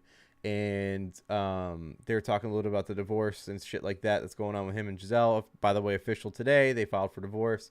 But Florio had this idea that all these relationship problems started, and then again, this is just his theory, when the report came out about Tom Brady's meeting with Ross, the owner of the Dolphins, because he thinks that he didn't include Giselle in on that information. I'm like, oh, we're gonna buy a part of this team and be part of it, and then right after that, marital issues started becoming public, and that's when Tom Brady requests Wednesdays off. So Can I be honest? Go for it. Can I be honest? Mike Florio should probably mind his own fucking business. What a fucking weirdo fucking cunt. Yeah, like, it's weird, right? And like, oh, I think their marital problem started right about here. No, like, you're a fucking weirdo bitch. Like, stay out. Like, I know it's a public relationship, but like, do us all a favor and like jump off a bridge. Like, go fuck yourself. That's In-game. like, that's not like, yeah, in game, of course. That's not like Schefter doing the fucking tweet after that kid died, but like, be a human for like 3 seconds. Like, all these fucking like little fucking losers that went to journalism school to like rat on people their whole fucking lives. Yes. Like, be a fucking human, you fucking weirdo bitch. Nate, you said it. Speaking of Schefter, I don't know if you saw this tweet, and I don't know if we talked about it. I don't think we talked about it last week. It was a tweet by Schefter. Fuck, I'm gonna find it. I swear I'm gonna like, find hopefully Mike Florio's happily married, but if he's not, like, I'm gonna report on it so that it's fucking weird for everybody involved. Fucking loser. Like paparazzi shit. Like, fuck off. Yeah, like, you gotta get into his fucking life about it. Fuck off. Like, oh, Giselle's told me their marital problem started when Brady didn't take the trash out on Sundays. Like, fuck off, Mike. You fucking little rat loser. I'm about to find it. Anything else you got on this game other than you can keep taking off on Florio though, please go for it. What a fucking loser these fucking reporters are. Like, same thing like Ariel Hawani does. It just drives me fucking bananas. Like, be a fucking human for 3 seconds. Like, a little bit of empathy, you fucking sociopath weirdos. Fucking next Jeffrey Dahmer is gonna be fucking it's just all fucking reporters because they're so fucking disconnected. They don't know human emotions. So I think we talked about it last week. It was the Schefter tweet. Fucking kids involved, man. It's like, fuck off. Yeah, that's Somebody's like the kids don't have a mom. Like, not that they don't have a mom and dad, but like their life's different now. Like they're grown up, but fuck, like mom and dad aren't together anymore, and the shit's gonna be weird and fucking like it's just some rat shit, bro. Just rat shit. here it is. So go ahead, D. No, you're good. So this was last week, Nate. You weren't part of the you weren't on last week, but actually this happened after the podcast. See, yeah, this happened after the podcast. Saturday, Adam Schefter tweeted this out, just like how Florio's like fucking like just a fucking dweeb. I'm gonna read you this word for word. This is announcing Russell Wilson wasn't gonna start. He said, while Russell Wilson wanted to play despite a hamstring injury and did everything he could to play, the Broncos head coach Nathaniel Hackett would hold back the 9-time Pro Bowl quarterback versus the Jets to allow him to heal and prevent lingering injury. It's like, dude, do you really have to say all that, or are you just gonna say that he's out? Like, are you gonna suck off Russ, even though Russ has been garbage, or are you just gonna say, hey, he's out Sunday because he's still hurt? Like, he tried everything he could to play. He's a 9-time Pro Bowl QB, and he's not gonna play against the Jets because he has to heal. Like, shit like that drives me fucking nuts. That was going to be my shut the fuck up. Weirdos. It was going to be my shut the fuck up into the Aaron Rodgers thing, but, like, that's just, it blows my fucking mind. Like, what are we doing here? So stupid. Go ahead, D. What were you going to say? The Bucs' problem is? Go for it. The Bucs' problem is they got rid of Bruce Arians, the guy who people feared. Like, those young players, even vets, they didn't want to fuck up with Bruce because Bruce would cuss their ass out. Like, who's Todd Bowles? Hey, guys, we really need to lock in here and blah, blah, blah. And then everyone's like, oh, shit, we've been successful. We can chill. Bruce Arians would have had them motherfuckers in shape fucking. I just think that soft-spoken personality bullshit don't fucking work. Like, it works for Bill, but Bill has the fucking resume to say, like, motherfucker, my way works. Like, but no, I can't. Like, this whole divorce shit, like, Tom played with his mom sick, bro. And nobody knew about it till the end of the season. Like, he can fucking compartmentalize. Like, he can fucking separate real life or personal life and football. So, like, all this divorce talk is bullshit. People need to leave his family alone, man. Kid's got to go to school and shit and, like, read about his parents or hear about it. Also, hot take, I just think Todd Bowles is a bad head coach. Like, honestly, I do. I mean, he's a good coordinator. I'm not going to take that away from him. He's just a bad head coach. There's a lot of defensive coordinators that shouldn't be head coaches. Just like, yes. Fangio. Prime suspect number 1. Amazing coordinator. Probably the best in this pool, but he's not a good head coach. Just not. Okay, we'll move along from this. Shout out to Verlander. What do you do? Just fucking struck your boy Bryce Harper out. Oh, Verlander's nasty. Let's go Talking Astros. Winning at I'm life. kidding. Talking about winning at life, just banging Kate Upton and fucking still being good at baseball. Getting your nudes leaked, yeah, cool. That's fucking winning. I mean, He's still not losing, D. He's still not losing. What's the problem here? No, let's be real. Like, when we were in high school and young, Jesus was like, Christ, oh, yeah. But, like, let's stop acting like she's, like, the hottest girl we've seen, bro. Yeah, but she's Kate Upton. Okay, like, 10 years ago, that was cool.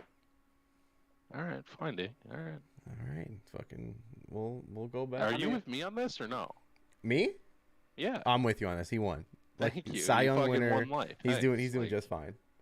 Doesn't he? He has a ring, doesn't he? Yeah, I think he has 2 with the Astros, doesn't he? Only 1? I thought it was 2. Did he go with the Tigers? Or 2. I don't think the Tigers ever. They won. didn't win one. Not with him, I don't think. Give me a second. I think he was young. I think he was on a team. I might be wrong. No, I don't think with Miggy.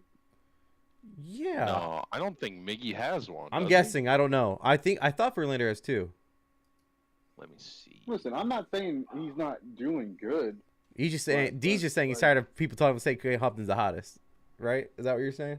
If I'm a fucking World Series champion pitcher, still in the World Series, like, Oh, say what you're gonna say, D. I know what you're gonna say. No, 2017. Okay. Fucking 9-time All-Star, World Series champion, fucking 2 Cy Youngs, Triple Crown, baseball AL Rookie of the Year, ALCS MVP. Nate's saying he's winning in life. That's what he's saying. That's all I'm saying. And I mean- he's what? He was born in 1983. What does that make him? 30. 40. That makes him 39. 40? 39. 39. And he's fucking pitching in the World Series right now? That's great. I like all those things, but I would say all those things before banging Kate Upton. That's crazy. Okay. I think that's on I mean, par think with about- being think Kate about- Upton. Bro, think about all the girls he could bang if he just mentioned all those things. Like, Yeah, Kate Upton. He's found his Kate love Upton of his life, D. He settled falls down. into that no, category. shut the fuck up. If I'm Verlander, I want me a normal hot chick that isn't fucking high Normal maintenance. hot chick. That I'm in control. I feel like she's a very normal hot chick, doesn't she? Isn't she? Nah, bro. He said she that. crazy? He She's said, "I crazy? want a very normal hot chick that She's in I'm in control. control." Fucking What the Andrew Tate over here. Yes. Yes. No. All right. Like what I'm saying is, Oh my she god. doesn't need him. Careful. She doesn't need him. Like she can just Why? like fuck you, Yeah, okay. Justin. And Yeah, of course. But I think that's what makes the marriages work. So you don't need the other person. It's like you. okay, but if you're a fucking multi-$100 million dollar pitcher, like I don't know, man. Jesus Christ. Yeah, I'm just I saying feel he's like he winning in comes life. home and Fuck me. I feel like he comes home and Kate Upton will bitch at him about shit, or he could have a girl that wasn't famous and she ain't gonna say shit to him because You want hey, a crazy take, D? I What's think up? that's just chicks. You want a crazy take? I think that's just chicks. I think you just described chicks. I mean, they are fucking loony, but can't live with them, can't live without them. But Yeah, you're right. All right, let's move on from Justin Verlander and our misogynistic takes about his marriage. Ours. Love that you say that. Ours. Fucking Andrew Tate over here. Jesus. top G. Did you see him sparring? I've always I've sort of looked him up. He never looks very that good to me. No, like in Abu Dhabi, they set up some little fucking ring on a balcony or some shit. Octagon. Recently? He was sparring. Yes, like. Oh, I didn't see it UFC is recently. gonna look like a crumb bomb, bro. Like grade A. He better not step in the fucking ring with Jake Paul unless Just he get fucking slapped. unless he's trying to hustle everybody. Like, oh look, and Jake Paul thinks he can beat his ass, and then he actually tries. I don't know, but he looked like a fucking goof troop, bro. Like, who the fuck let this guy put on gloves? He's just a goofy fucking guy. He's just like a lengthy, goofy fuck. So, all right, let's get to these fucking picks. It's All right. 7:41. Let's get to these fucking games, boys. Okay, first game on our docket here. This is a fucking banger. Here you go. It's over in I want to say London. It's in Europe. I think it's London this time because the next one's Germany. Broncos, Jags. Jags Yeah, are you fucking know it's in Europe. It's in fucking. Russ is doing fucking high knees, bitch. No, I knew it was in Europe, but I knew that there was a Germany game coming up. I didn't know if this was the one. So, okay, so this one's in London. Jacksonville's favored -2.5. This is their home turf. Let's be honest here. Over under's 40.5. D, we're gonna start this one off with you. Both teams are 2-5, by the way. Yeah, that's fine. Jags at home, bro. That's their fucking stadium. Fucking Russ ain't burning my fucking toast or my bread. Fuck him. And people are trying to say he was trolling in his little fucking news conference after he landed. No, bro. He was fucking happy about that shit. Like, yeah, I was working out. All the guys were sleeping. Oh, bro, worst teammate ever, bro. Sit the fuck down.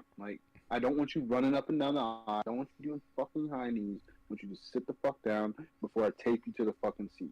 Because he's short enough that they could fucking do it, bro. This guy is corny as fuck, and I just love that he's getting exposed. I hate that it's the same year that Rodgers is fucking stuck in, but I'll take what I can get. Nate, what's your pick? Yeah, Jags. There's too much bullshit around this Broncos team. Hackett will be fired after this game, and fucking not good. Not good. This guy, he's such a fucking loser. He doesn't have the basic brain function to troll. So he was pumped that they asked him. He's like, "Oh yeah, thanks for asking." Yeah, I was fucking working out on the plane. What a loser piece of shit. How is he's a small guy. How is nobody fucked this guy up yet? Is there no? Are there no veterans on that Broncos team? Like, am I crazy or no? Like, is there no like big defensive end who's like a veteran who's like, dude, you like go fuck yourself? Like a No. linebacker or anybody? Chubb. He's still too young, D. He's young. Bro, no, he's been in the league like 5-6 years. No. I'm looking up right I'm now. looking like for a guy like Fletcher Cox, like on the Eagles. No, Like they don't have one of those. you're not fucking like that guy's gonna be like, bro, fuck off. You know, you're not gonna be skipping down the fucking aisles with your fucking Mr. Unlimited danger sandwich. This is with his that fifth guy in year. the plane. This is Chubb's 5th year. No, yeah, I'm with you on that. Shout out to Justin Tucker for trolling him too. Oh, it was great. You seen that, Yeah, Nate? yeah. It was I saw fucking it. Awesome. Okay, my pick. Listen, Russ is gonna get hurt, or Russ is gonna lose, and then after the game, he's gonna say, "Well, I'm still not fully healed yet, but I wanted to give it my all. I die for this team." So Jaguars -2.5. They're at home. They're home. We got it across the board. It is what it is. But yeah, Jaguars -2.5. Definitely. You know why he's playing, right? Enlighten me. Because he's such a fucking brand and like a brand whore. Like, oh, I need to get my brand out there, my name out there, and they're playing overseas at the fucking big stage. Like, his team is in his ear. Like, all he cares about is his fucking public image, bro. Like if he cared about winning, they'd fucking win some games. He's a fucking public image PR piece of shit, and he's gonna fucking lose. Week after week, I'm liking the Amazon broadcasts for NFL. I'm liking it more and more. They're just like, I'm watching post games. Just I'm drinking my beer. I want to finish it, and I'm watching the post game. They interview the player of the game every week, and they showed the memes ripping on Russ post game of like him doing the high knees. Like this one, like they showed the one video of this guy said like Russ on the plane, and it's him like having like 9 couches on his back, and he's like trying to like do this, and they're all cracking up, and I fucking appreciate that. Like that. Shout out to Amazon for that, because that was awesome. Like that was so cool seeing that, like them laugh at it like we do. Like they all looked at Sherm and they're like, "That's your boy, get your boy." And he's like, "Listen, he's gonna do what he does." And it's like, "No, bro, get your boy, bro, get him." Like it's bad, it's so bad. But yeah, I mean that it's just. But again, Jaguars -2.5 across the board. Looks like we all taking that one in London. We're gonna go to the next game. Next game, coming off of a big high, Bears versus Cowboys. Cowboys are favored -10. Cowboys are 5-2. Bears are 3-4. Over unders at 42.5. We're gonna start this one off with you, Nate. Bears points. Riding a high. I'm ready to be hurt. When it comes to this game, I'm make my pick next. When it comes to this game, if we win, awesome, we won. If we lose but we cover, awesome, we still covered against the Cowboys. If we lose and we don't cover, that's the Bears. So like I don't see a losing scenario in this game unless like nothing clicks. Like as a Bears fan, it is what it is. We're going into it what it is. I'm taking the Bears points. Absolutely. Give me the +10. D. Y'all are the worst fucking Bears fans I've ever fucking seen in my life. You better fucking hype your team up. Everyone's gonna be sucking the Cowboys' dick because of their record and what they did to the Lions last week, and they fucking look good. But that's bullshit. They're facing the Lions, bro. The Bears are gonna fucking cover and cover easily. Dak's gonna fuck shit up, bro. I don't have confidence in them right now. So I think the Bears cover, if not win. It's one of those games that it's gonna fuck up a lot of people's parlays. D, everyone's gonna suck the Cowboys' dick so hard. D, this year I am 3-4 on betting the Bears money line. Like I'm betting the money line every week. Like it's happening. And I want to do a quick shout out to Adam fucking Schefter, because I don't know if you guys fucking watched the preview for that Monday Night Football game, but they're going over their picks and they all went Patriots. And at the very end, Schefter looks at his fucking sheet. He goes, "The nation's 62% on Bears winning outright. 62%. What's up with the nation?" It's no fucking shit. Look what happened, dude. Look what fucking happened. Like, shut up, Adam Schefter. Shut the fuck up. But yeah, It's funny to me to watch those guys have zero concept. Like, we're not professional bettors, but have zero concept of what spreads are, what anything is. Like, they were trying to explain. Like, some girl was trying to like explain like the spread to somebody. I forget what show it was, and I was like, "Holy fuck! Like, get me out of here." I was Like these guys are such fucking losers. my favorite part about Monday Night Football is I never liked Joe Buck. Troy Aikman's I don't care, but I get to watch Manningcast every fucking week, and they were both actively rooting for the Bears over the Patriots. Like it was awesome. They had Barry O on in the first quarter, and then they had Bill Burr, which was hilarious, obviously, and then they had Vince Vaughn to wrap it up. But like, it's just I watched the Manningcast before Joe Buck every week, and that was good because they're both rooting for the Bears. Like you could tell they both don't like the Patriots, obviously, but like that was fun to watch. That was good. I got a quick question. I don't know if you've seen it or not. I'm gonna go with you on this one, D. Did you see the video come out saying that Mac Jones's interception was clipped by the wire for the Skycam? Boo fucking who? I don't care, bro. I don't care. Like, don't act like that was the turning point of the game and he just oh no. They took Zappy or they put Zappy in, he scores, and then they proceeded to get their fucking teeth kicked in. I don't want to hear shit, bro. Like they don't even mention that. If I'm the Patriots, I don't even want that to come out. Like, because our defense couldn't stop a fucking runny nose. Like, no, bro. Fuck them. Nate, I know you saw it. Fuck them, fake news. My favorite part was watching Zappy come in and he just goes down there and scores. I'm like, yeah, no, that makes sense. Like right when he came in, I'm like, that makes sense. I turned it off. You turned it off for real? Yeah. I obviously kept watching, but as soon as he did that, I'm like, no, that adds up. Zappy comes in and just scores right away. Like that makes sense. But the whole Mac Jones should go to jail for fucking cleating Brisker in the dick. But Brisker got him back. He got him back good. He's such a Grayson Allen, bro. Like such a like God. Like, and Brady does the same shit, bro. It's like, damn, motherfucker, just beat him with your arm. Like you don't it has nothing to do with football what you're trying to do. Like, you know what? That just makes sense on the kind of person that E is at the end of the day, right? It just makes sense. No, that ain't duty. That's like y'all trying to like if Aaron goes and fucking hits a kid with his car, and y'all trying to say, "Wow, D, look at your boy. Why are you support him? This guy?" It's you got to loop him in there. Any notes in this game before we move along, boys? All right, let's roll. All right, next game. We got to make up some time here. Panthers, Falcons. Falcons this is the first game they're favored on for the year. They're -4. They're also 3-4, and the Panthers are 2-5. Over under set at 41.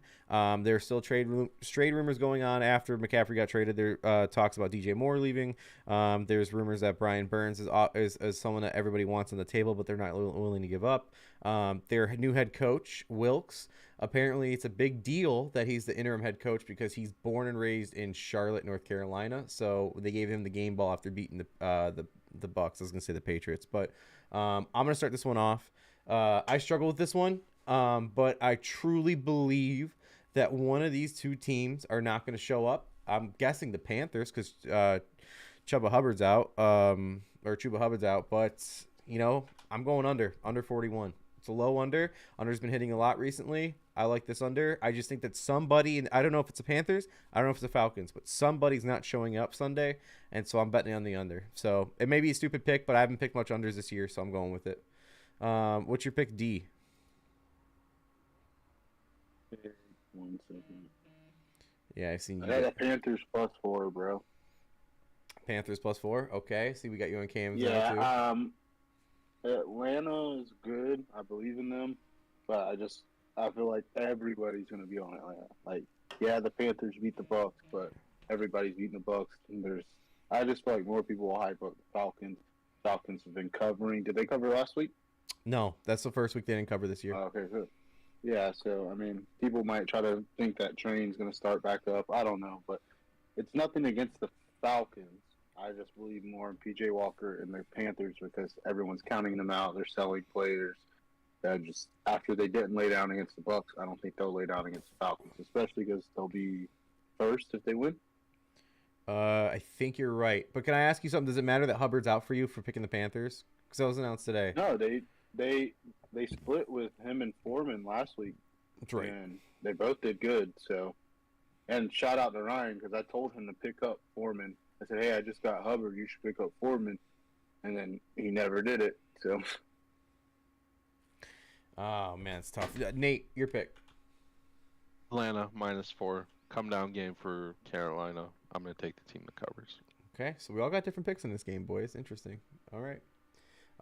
Okay, let's go to the next one. Next game on the docket, we have Dolphins Lions. Dolphins are favored -3.5. Over under set at 51.5. The Dolphins are 4-3. Lions are 1-5, coming off of a bye. We're gonna start this one off with you, D-boy. At the Dolphins minus. You said Dolphins, right? Mm-hmm. Yeah, Dolphins -3.5. Okay. All right. Nate? I think that AFC North is just going to be a fucking tight-ass race, so Dolphins got to win. AFC East?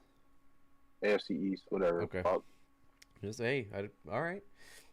You know what I meant, motherfucker. Just clarifying. All right, Nate? Miami -3.5. Throw me on the boat. Miami -3.5.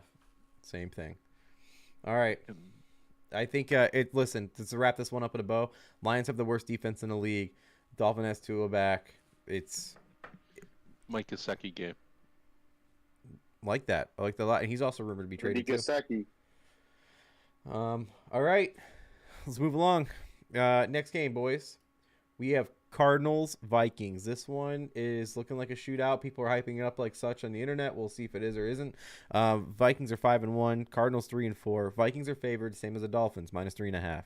Over under set at 49. Nate, go ahead and give us your pick. If there was any week for Kyler Murray to shut us all up, it's this week because COD just came out. If he doesn't win this game and win it impressively, we're all just going to be on that fucking bandwagon of the guy's more interested in video games than he is in football. So I'm going to take the points. Arizona +3.5. Plus, fuck Kirk Cousins and fucking the running back that I can't remember his name. You're hating on the swaggiest quarterback in the NFL right now? He is. He's got a lot of swag. All right, my pick. Listen, you can go both ways, and I think it makes sense. But you just nailed it on the head. If Kyler Murray has any week to shut them up, it's this week. But at the same time, the Vikings offense doesn't slow down. I'm taking the over 49. It's high. I like it though. I really like this over.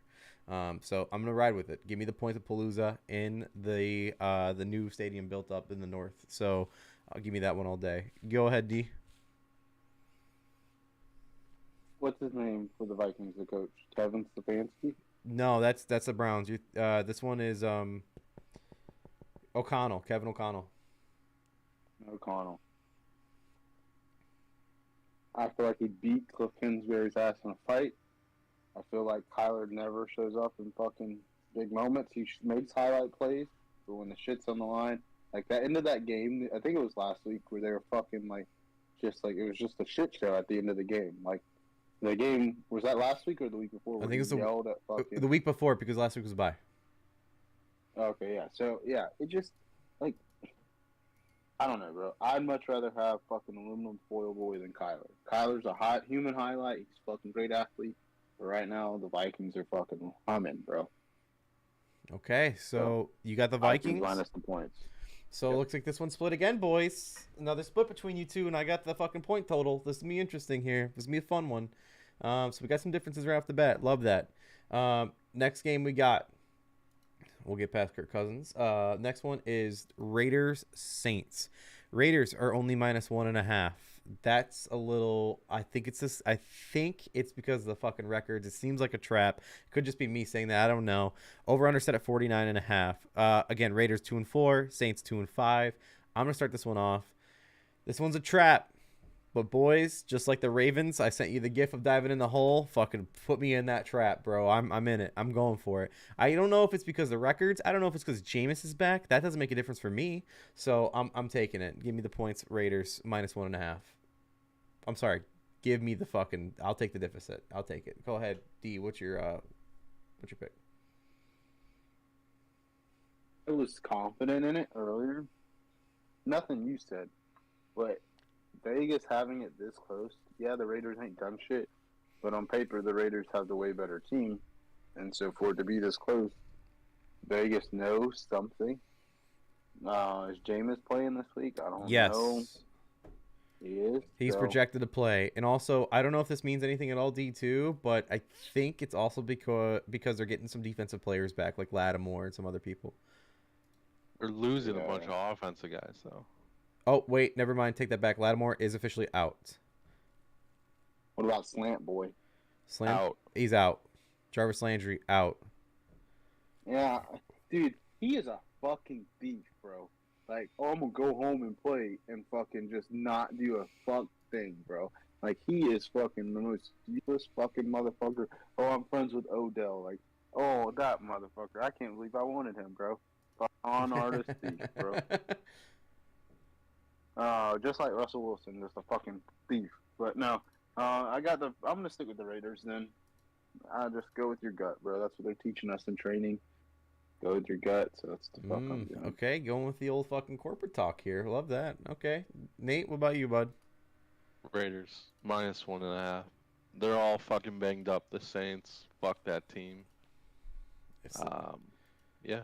Not falling. The Raiders have to win sometime. Mm-hmm. They have to win sometime. So. I like. Wasn't that game close last week at the beginning, and then they just took off? Yeah, it was. They just blew up at the end of it. Yeah, absolutely. All right, so we all riding the Raiders in this one. We're back on the same page. Next one we got here. This is the Patriots versus the Jets. Patriots are favored -2.5 against the Jets. Again, this seems like another trap game, boys, but also because of Belichick. That's why they're fucking doing this, I'm guessing. Patriots 3-4, Jets 5-2. Over under set at 40. Start with you, D. What you got? I'm a fucking idiot, and no, I'm not. No, I thought I took the Patriots. Jets +2.5, bro. It's not like recency bias.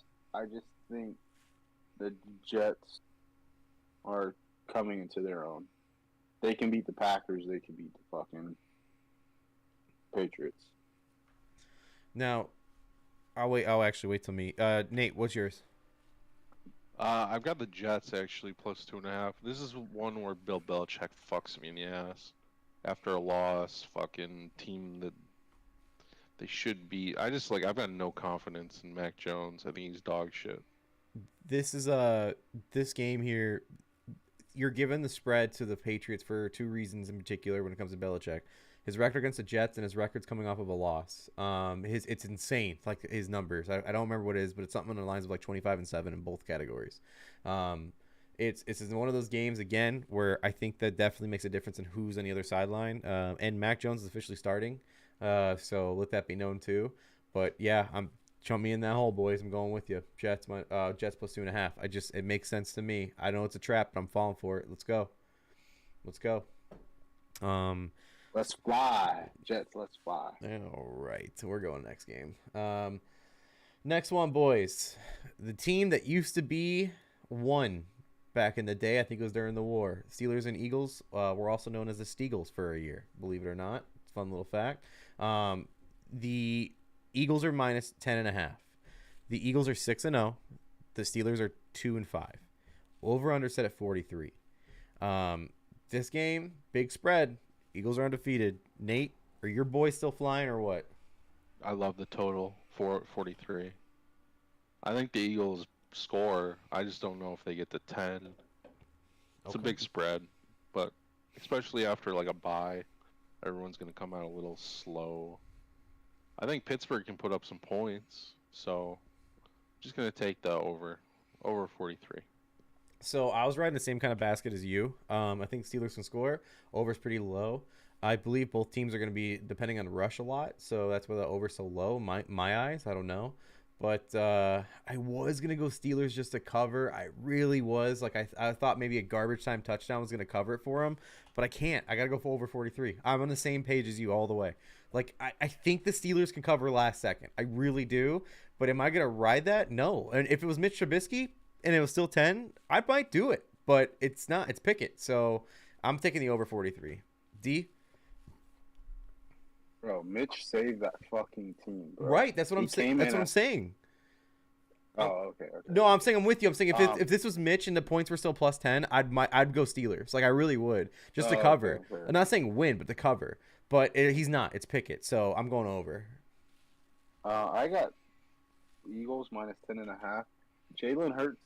When I hear him talk, he sounds legit, bro. He's like I don't like hearing 5-0. I don't like hearing 6-0. Like The motherfucker doesn't want people to get comfortable, Oh, and he's come a long way since fucking Oklahoma days.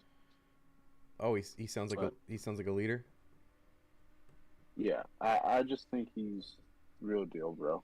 I think the Eagles easily cover this shit. Like they're not gonna fucking let Kenny Pickett or fucking Mitch Trubisky do shit to them, bro. Do you guys see the picture going around the internet right now? It's of Jalen Hurts from like 2 or 3 years ago, whenever it was that the Astros were like running for the World Series, and he's dressed in his all Astros garb, and people are like, "This is your quarterback going against your home team." It's like, bitch, this is from years ago. He's at like the podium like before a game, and it's like all Astro shit. He's from Texas. I know, He's from Texas. but people are like pulling it up now, going like, "Oh, Phillies fans, this is your quarterback." It's like, bitch, this was years ago. Like he's probably staying out of the fucking media right now when it comes to that. Bro, Who fucking cares? Yeah. Who fucking cares? What fucking loser Eagles fans are like? That's Fuck, I don't want to be my quarterback exactly. Not rooting for the Phillies. Like, go fucking Fight. They weren't rooting The for fighting. the Phillies back then. Right. like fucking morons. Fucking absolute morons. I love it. This is exactly why I bring it up for this shit. This is fucking gets me every time. Fucking love it. All right, you boys got anything else on this game before we move along? Fucking dickhead. Fucking Eagles fans. All right, let's go. Next one. Now this one, battle AFC South, Titans Texans. Titans 4-2, Texans 1-4-1. Tennessee's favored -2.5 going into this game. Over under set at 40.5. No Tannehill. This is one of those teams, dude, where it doesn't matter who's playing for you.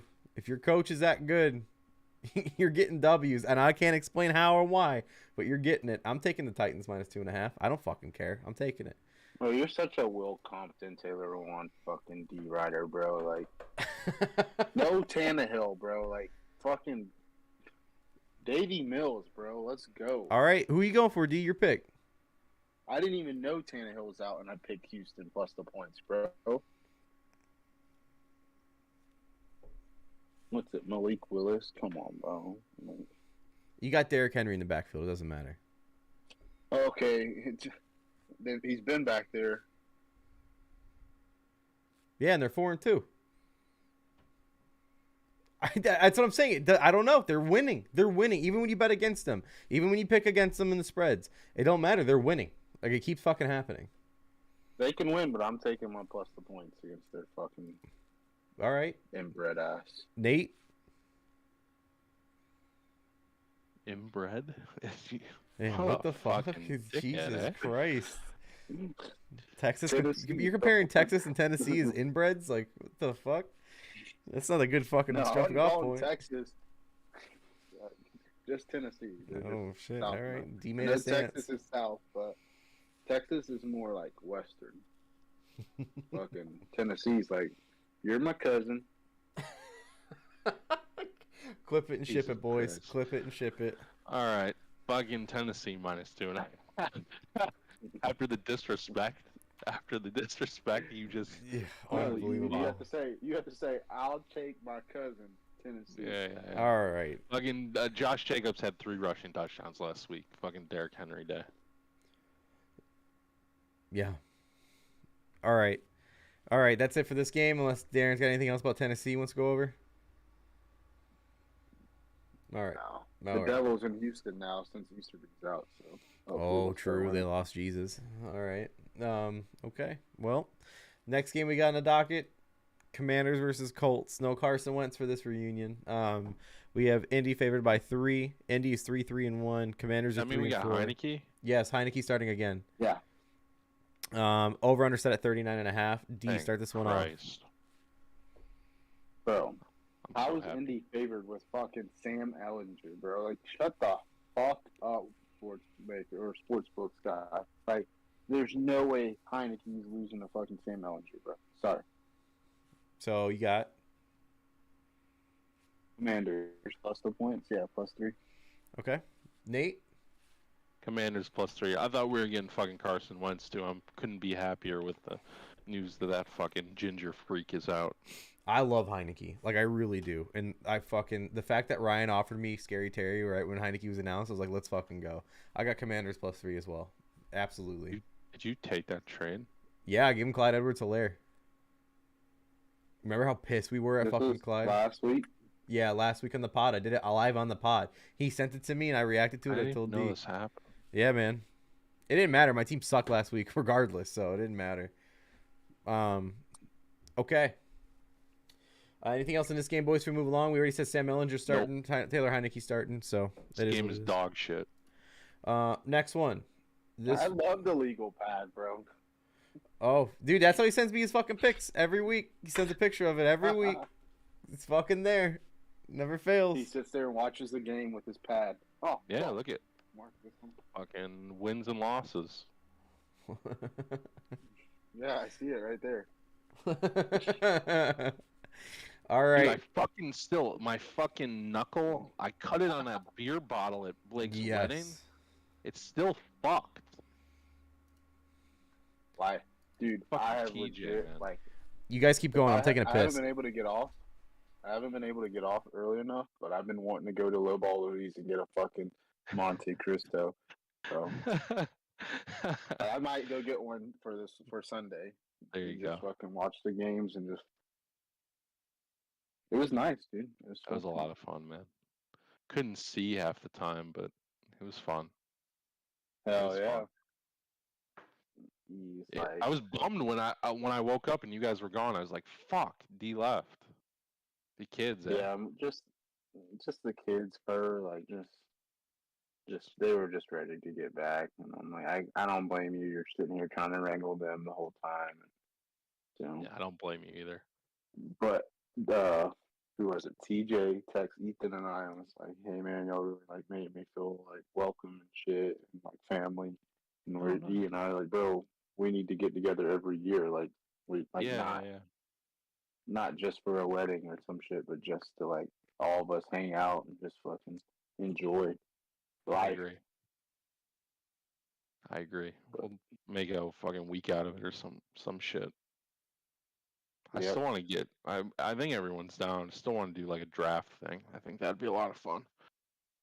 Yeah, definitely. Now, like where I'm like with my new job and shit, like we can do whatever, dude. Nice. Yeah, we'll have to figure it out. It was a lot of fun though. Fucking last week, fucking being here sucks. He's back. Fucking. You ready? You're muted. I got Yep. it. All right. Let me shout this out. Brady's the most sacked quarterback now. Yeah, over Big Ben. Big Ben's gonna come back. He's gonna come back and be like, I need this fucking record back. Yeah, I'm just gonna play for one more year, Tomlin. Put me back in there. No, he's not. No, he's not. All right, we're starting to get to the end of the slate here, boys. This one is probably going to be the America's Game of the Week on Fox, I'm guessing. 49ers versus Rams. Rams 3-3, 49ers 3-4. San Fran's favored by 1 point. Over under set at 42.5. I'm going to start this one off with Nate. I think probably a game, honestly, the Rams fucking win. I'm such a degenerate, though, and a fucking dumbass that the Niners just tend to like beat them.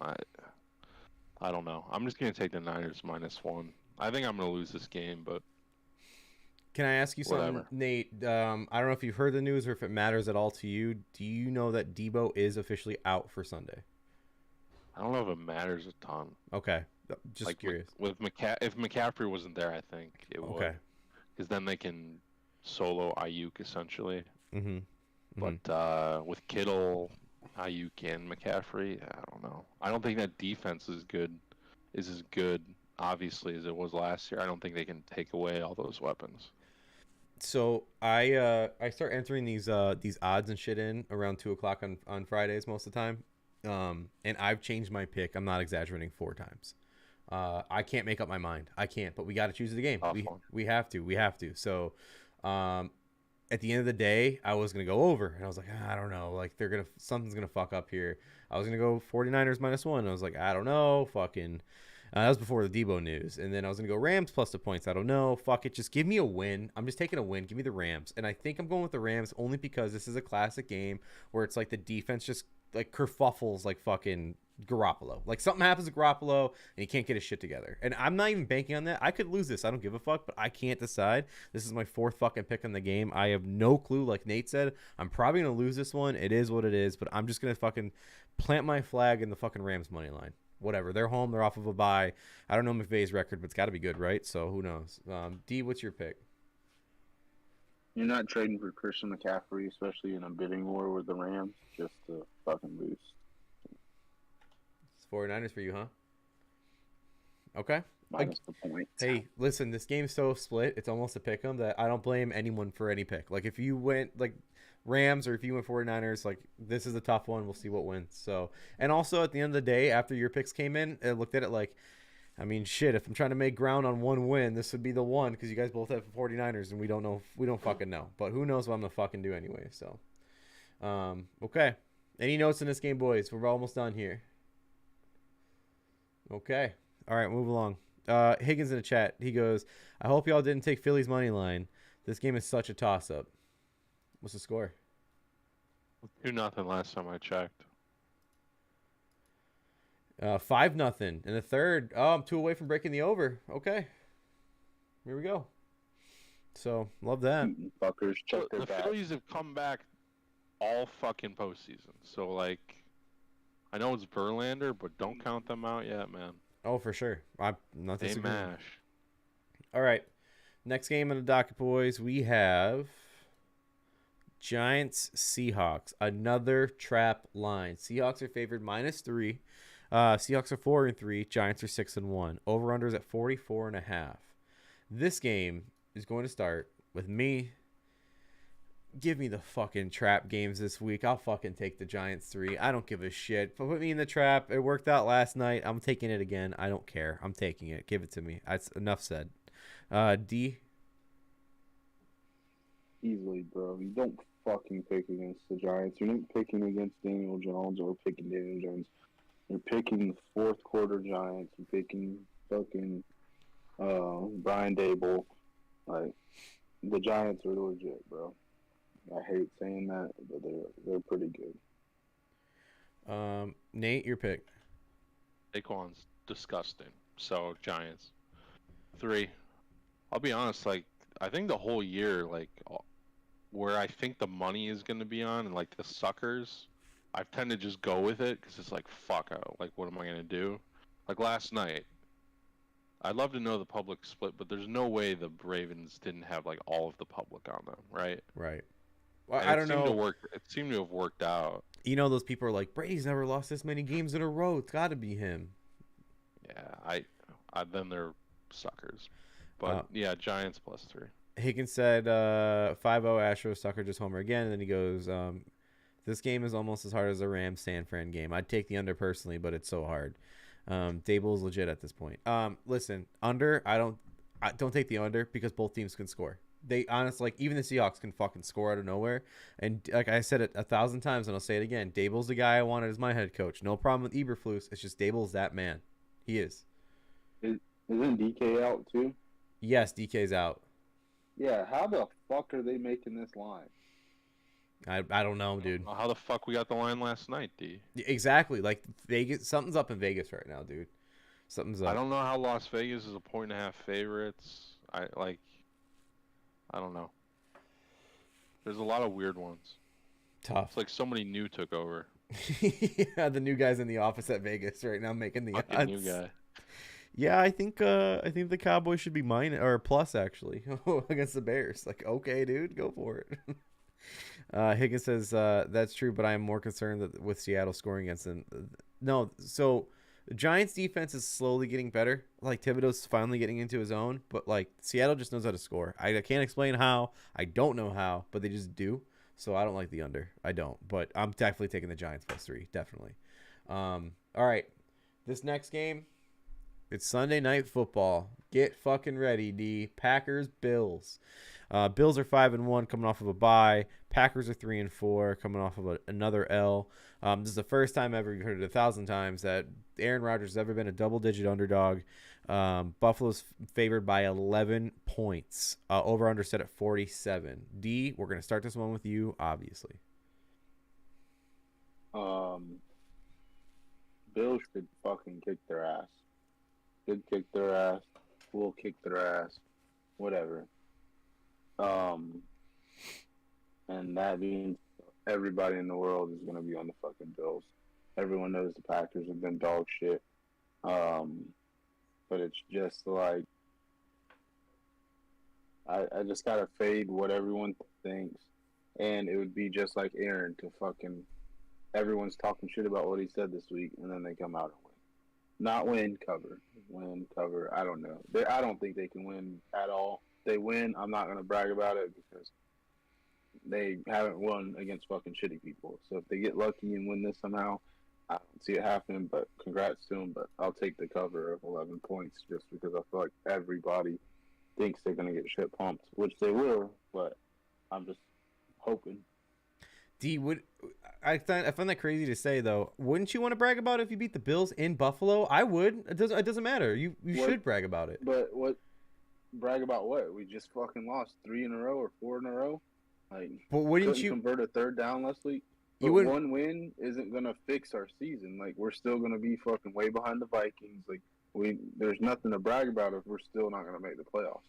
Okay, all right. Like the fucking Colts beat the Chiefs, but I bet the Colts fans ain't still holding on to that shit. Yeah, I get what you're saying now. Okay, that makes sense. Nate, before we go to your pick, Higgins in the chat said, Bills cover. Sorry, D, but the Packers aren't good, and Josh Allen is a bad man, not Rodgers anymore. All right, listen, I'm biting on this shit. Fuck your Raiders. Fuck you, bro. Like, the Packers are bad, but at least we can fucking, like, win more than one game. He said, I'm biting on this shit. Like, I'll fucking take the bait. Let's go.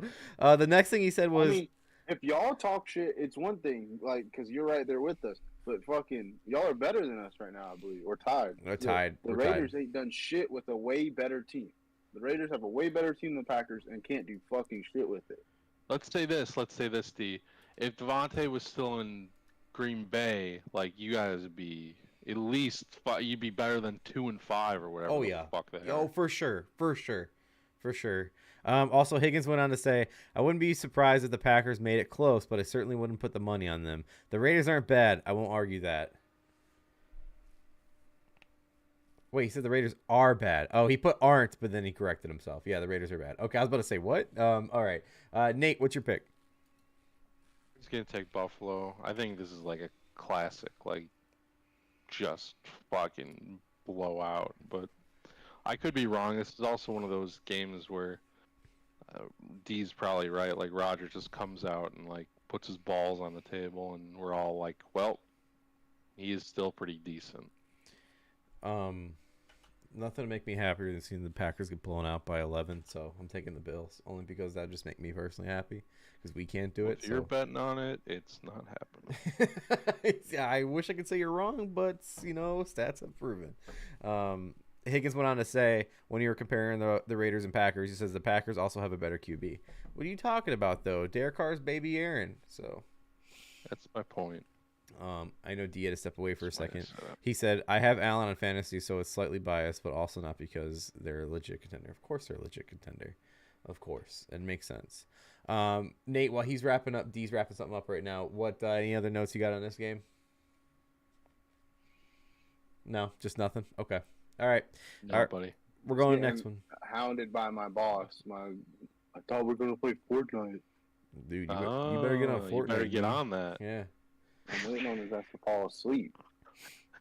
Fucking all right. Final game. Halloween matchup. Bengals Browns. Keep it in Ohio. Bengals are favored -3. Again, -3. They're 4-3. Browns are 2-5. Over under set at 45.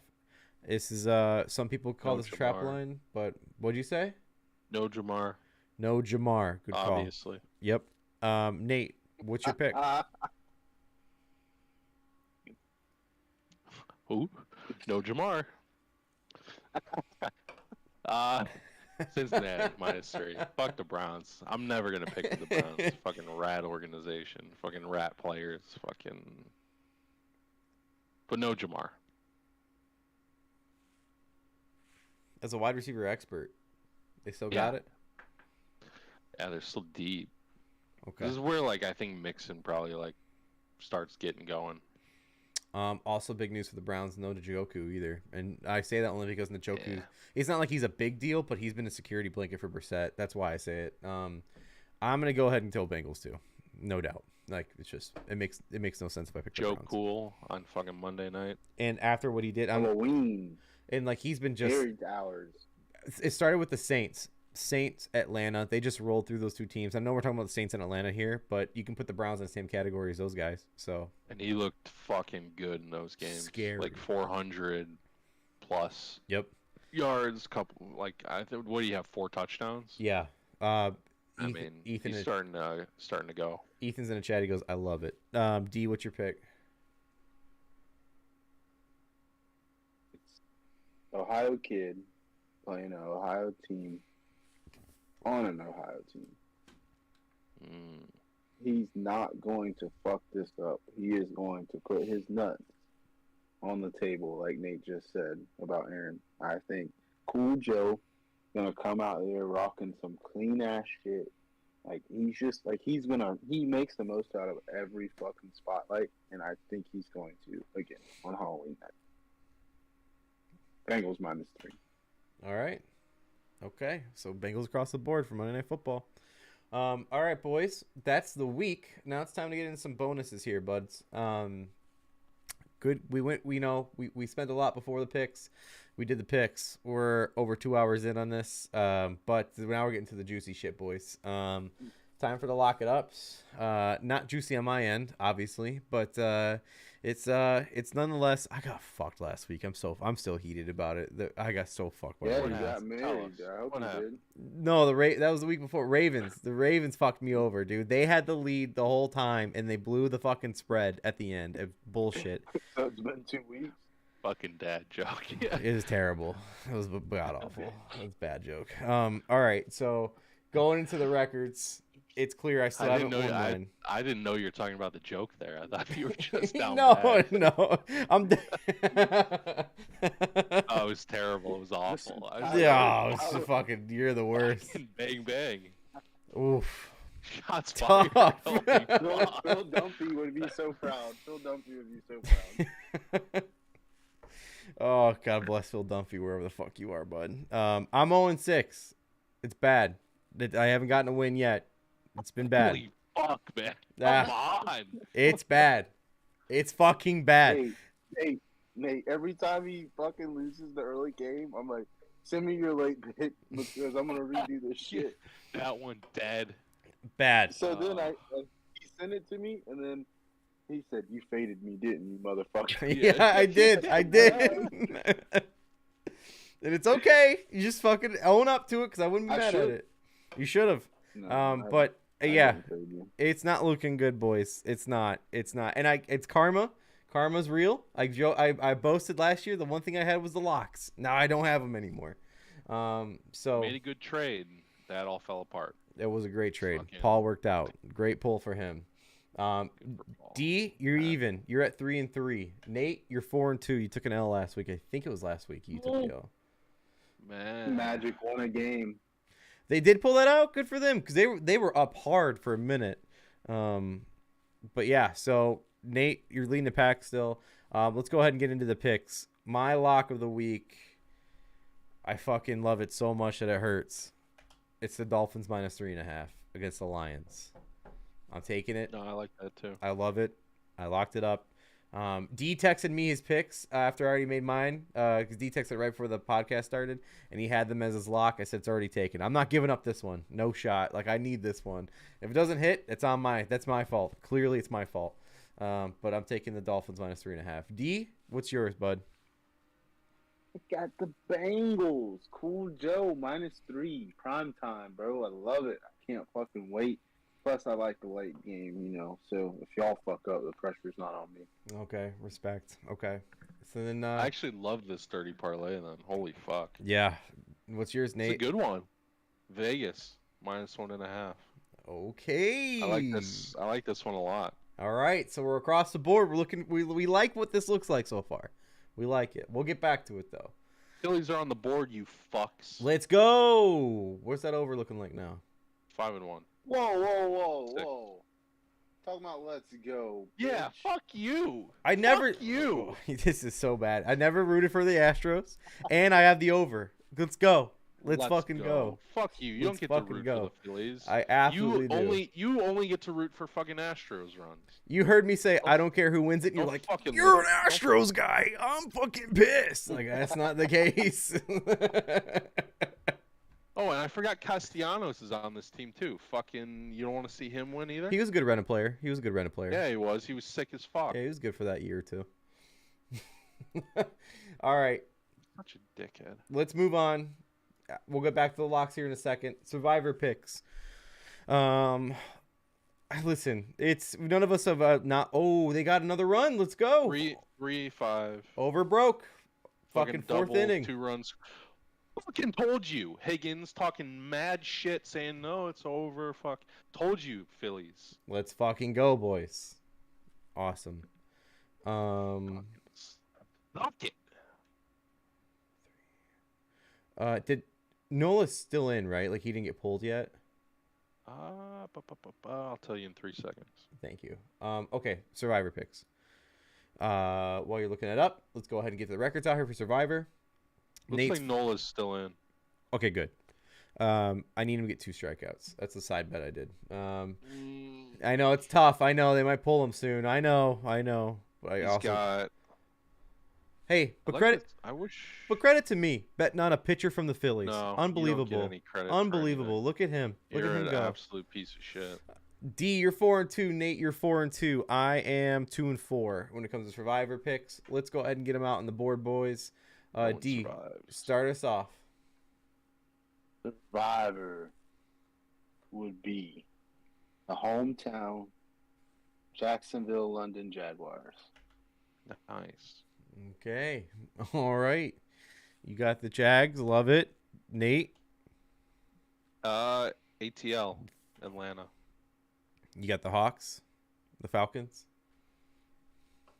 Bang bang. Other bird gang. All right. Okay, so we got Jaguars, we got Falcons. I too had the Jags. We're both riding the Jags in London. Let's do it for Survivor. Let's fucking go for it. So there's your Survivor picks. We'll see if it keeps going here. Hopefully, we pull this one out. All right. Now it's time to get to the bread and butter, the dirty parlay. Last week, the dirty parlay was the Ravens -6.5, Raiders -7, and the Chargers -5. That equaled out to exactly plus 600. It was an L on the Ravens early. It was an L on the Chargers, and it was a W for the Raiders. That came to an L, though, because we lost 2 out of 3. So that's gone. Now, the new dirty parlay for the week. This one is the Dolphins. Fucking Chargers, man. Oh, let's go for it. Yeah, you didn't talk about it. That's your Yeah, pimple-headed He fuck. told me that was your pick. I said the pimply face fuck. He's picking him. I can't believe I did it again. Like, Yeah, what a man. fucking piece of shit team. Fuck that team. So this week, Graveyard. we got the Dolphins -3.5, the Bengals -3, and the Raiders -1.5. That comes out to a whopping plus 585 on your respectable sports books wherever you bet. So, again, we all love this dirty parlay. It's the first week in a while that we all simply just said fuck yes to this. So let's hope that pays out for us. Well, yeah, fucking D ain't picking the Jets in this one. So, yeah, I do like this one.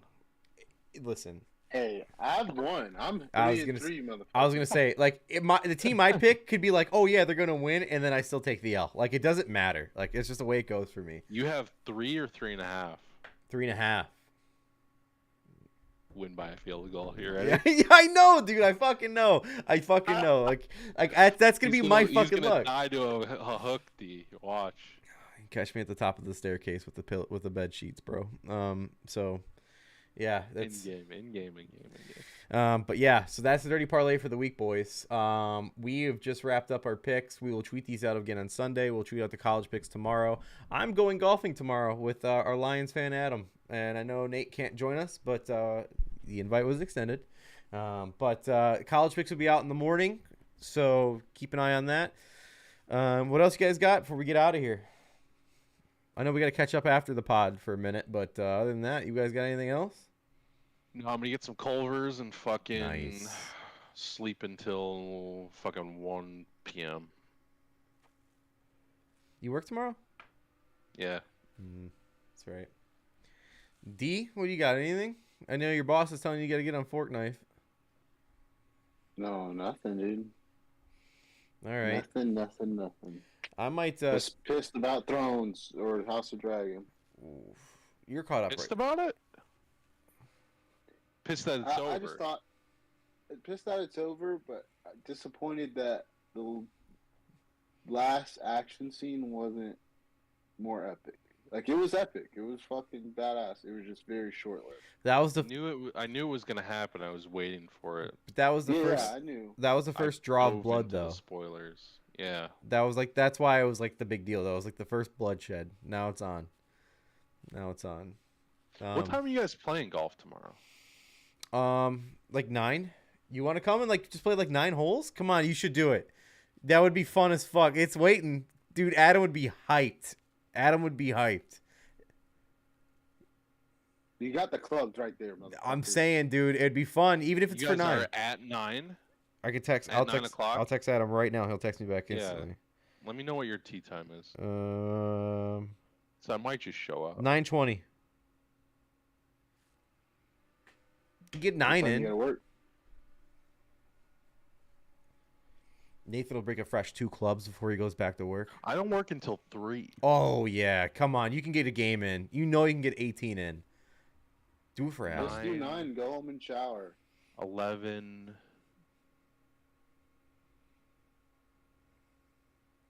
Yeah, I'm in. Awesome. I'll tell Adam right now. Perfect. I'm fucking in. You're fucking out. Yes, I'm in. thank you. I was gonna say it. Yeah, I'm fucking down. Perfect. Awesome. I'll let him know. That's perfect. All right. So as far as the podcast goes, anything else, boys, before we wrap this up? No. No, sir. All right, let's get out of here. We've been on this long enough. Thank you guys for following, watching, liking, subscribing. The viewers do show up even after the live shows. We thank you for it, even the comments after. Follow the Dirty Parlay Twitter account. Again, we tweet out our picks. We have it out there before every Sunday, and this is going to be an early Sunday game, so keep your eyes out there. If you're doing confidence pools, if you're doing bets, whatever it may be, you're waking up to football in London. When it comes to Saturday, we'll have my college bets tweeted out. If D gives me any before I go golfing, I'll tweet them out too. But that's it for the Dirty Parlay for the week. Thank you guys for joining us. We'll be back next week, and of course, hopefully with winning records all around again. Because last week we did pretty good, boys. So let's see what we can do again. All right, have a good night. We will see you next week. Good luck on your bets.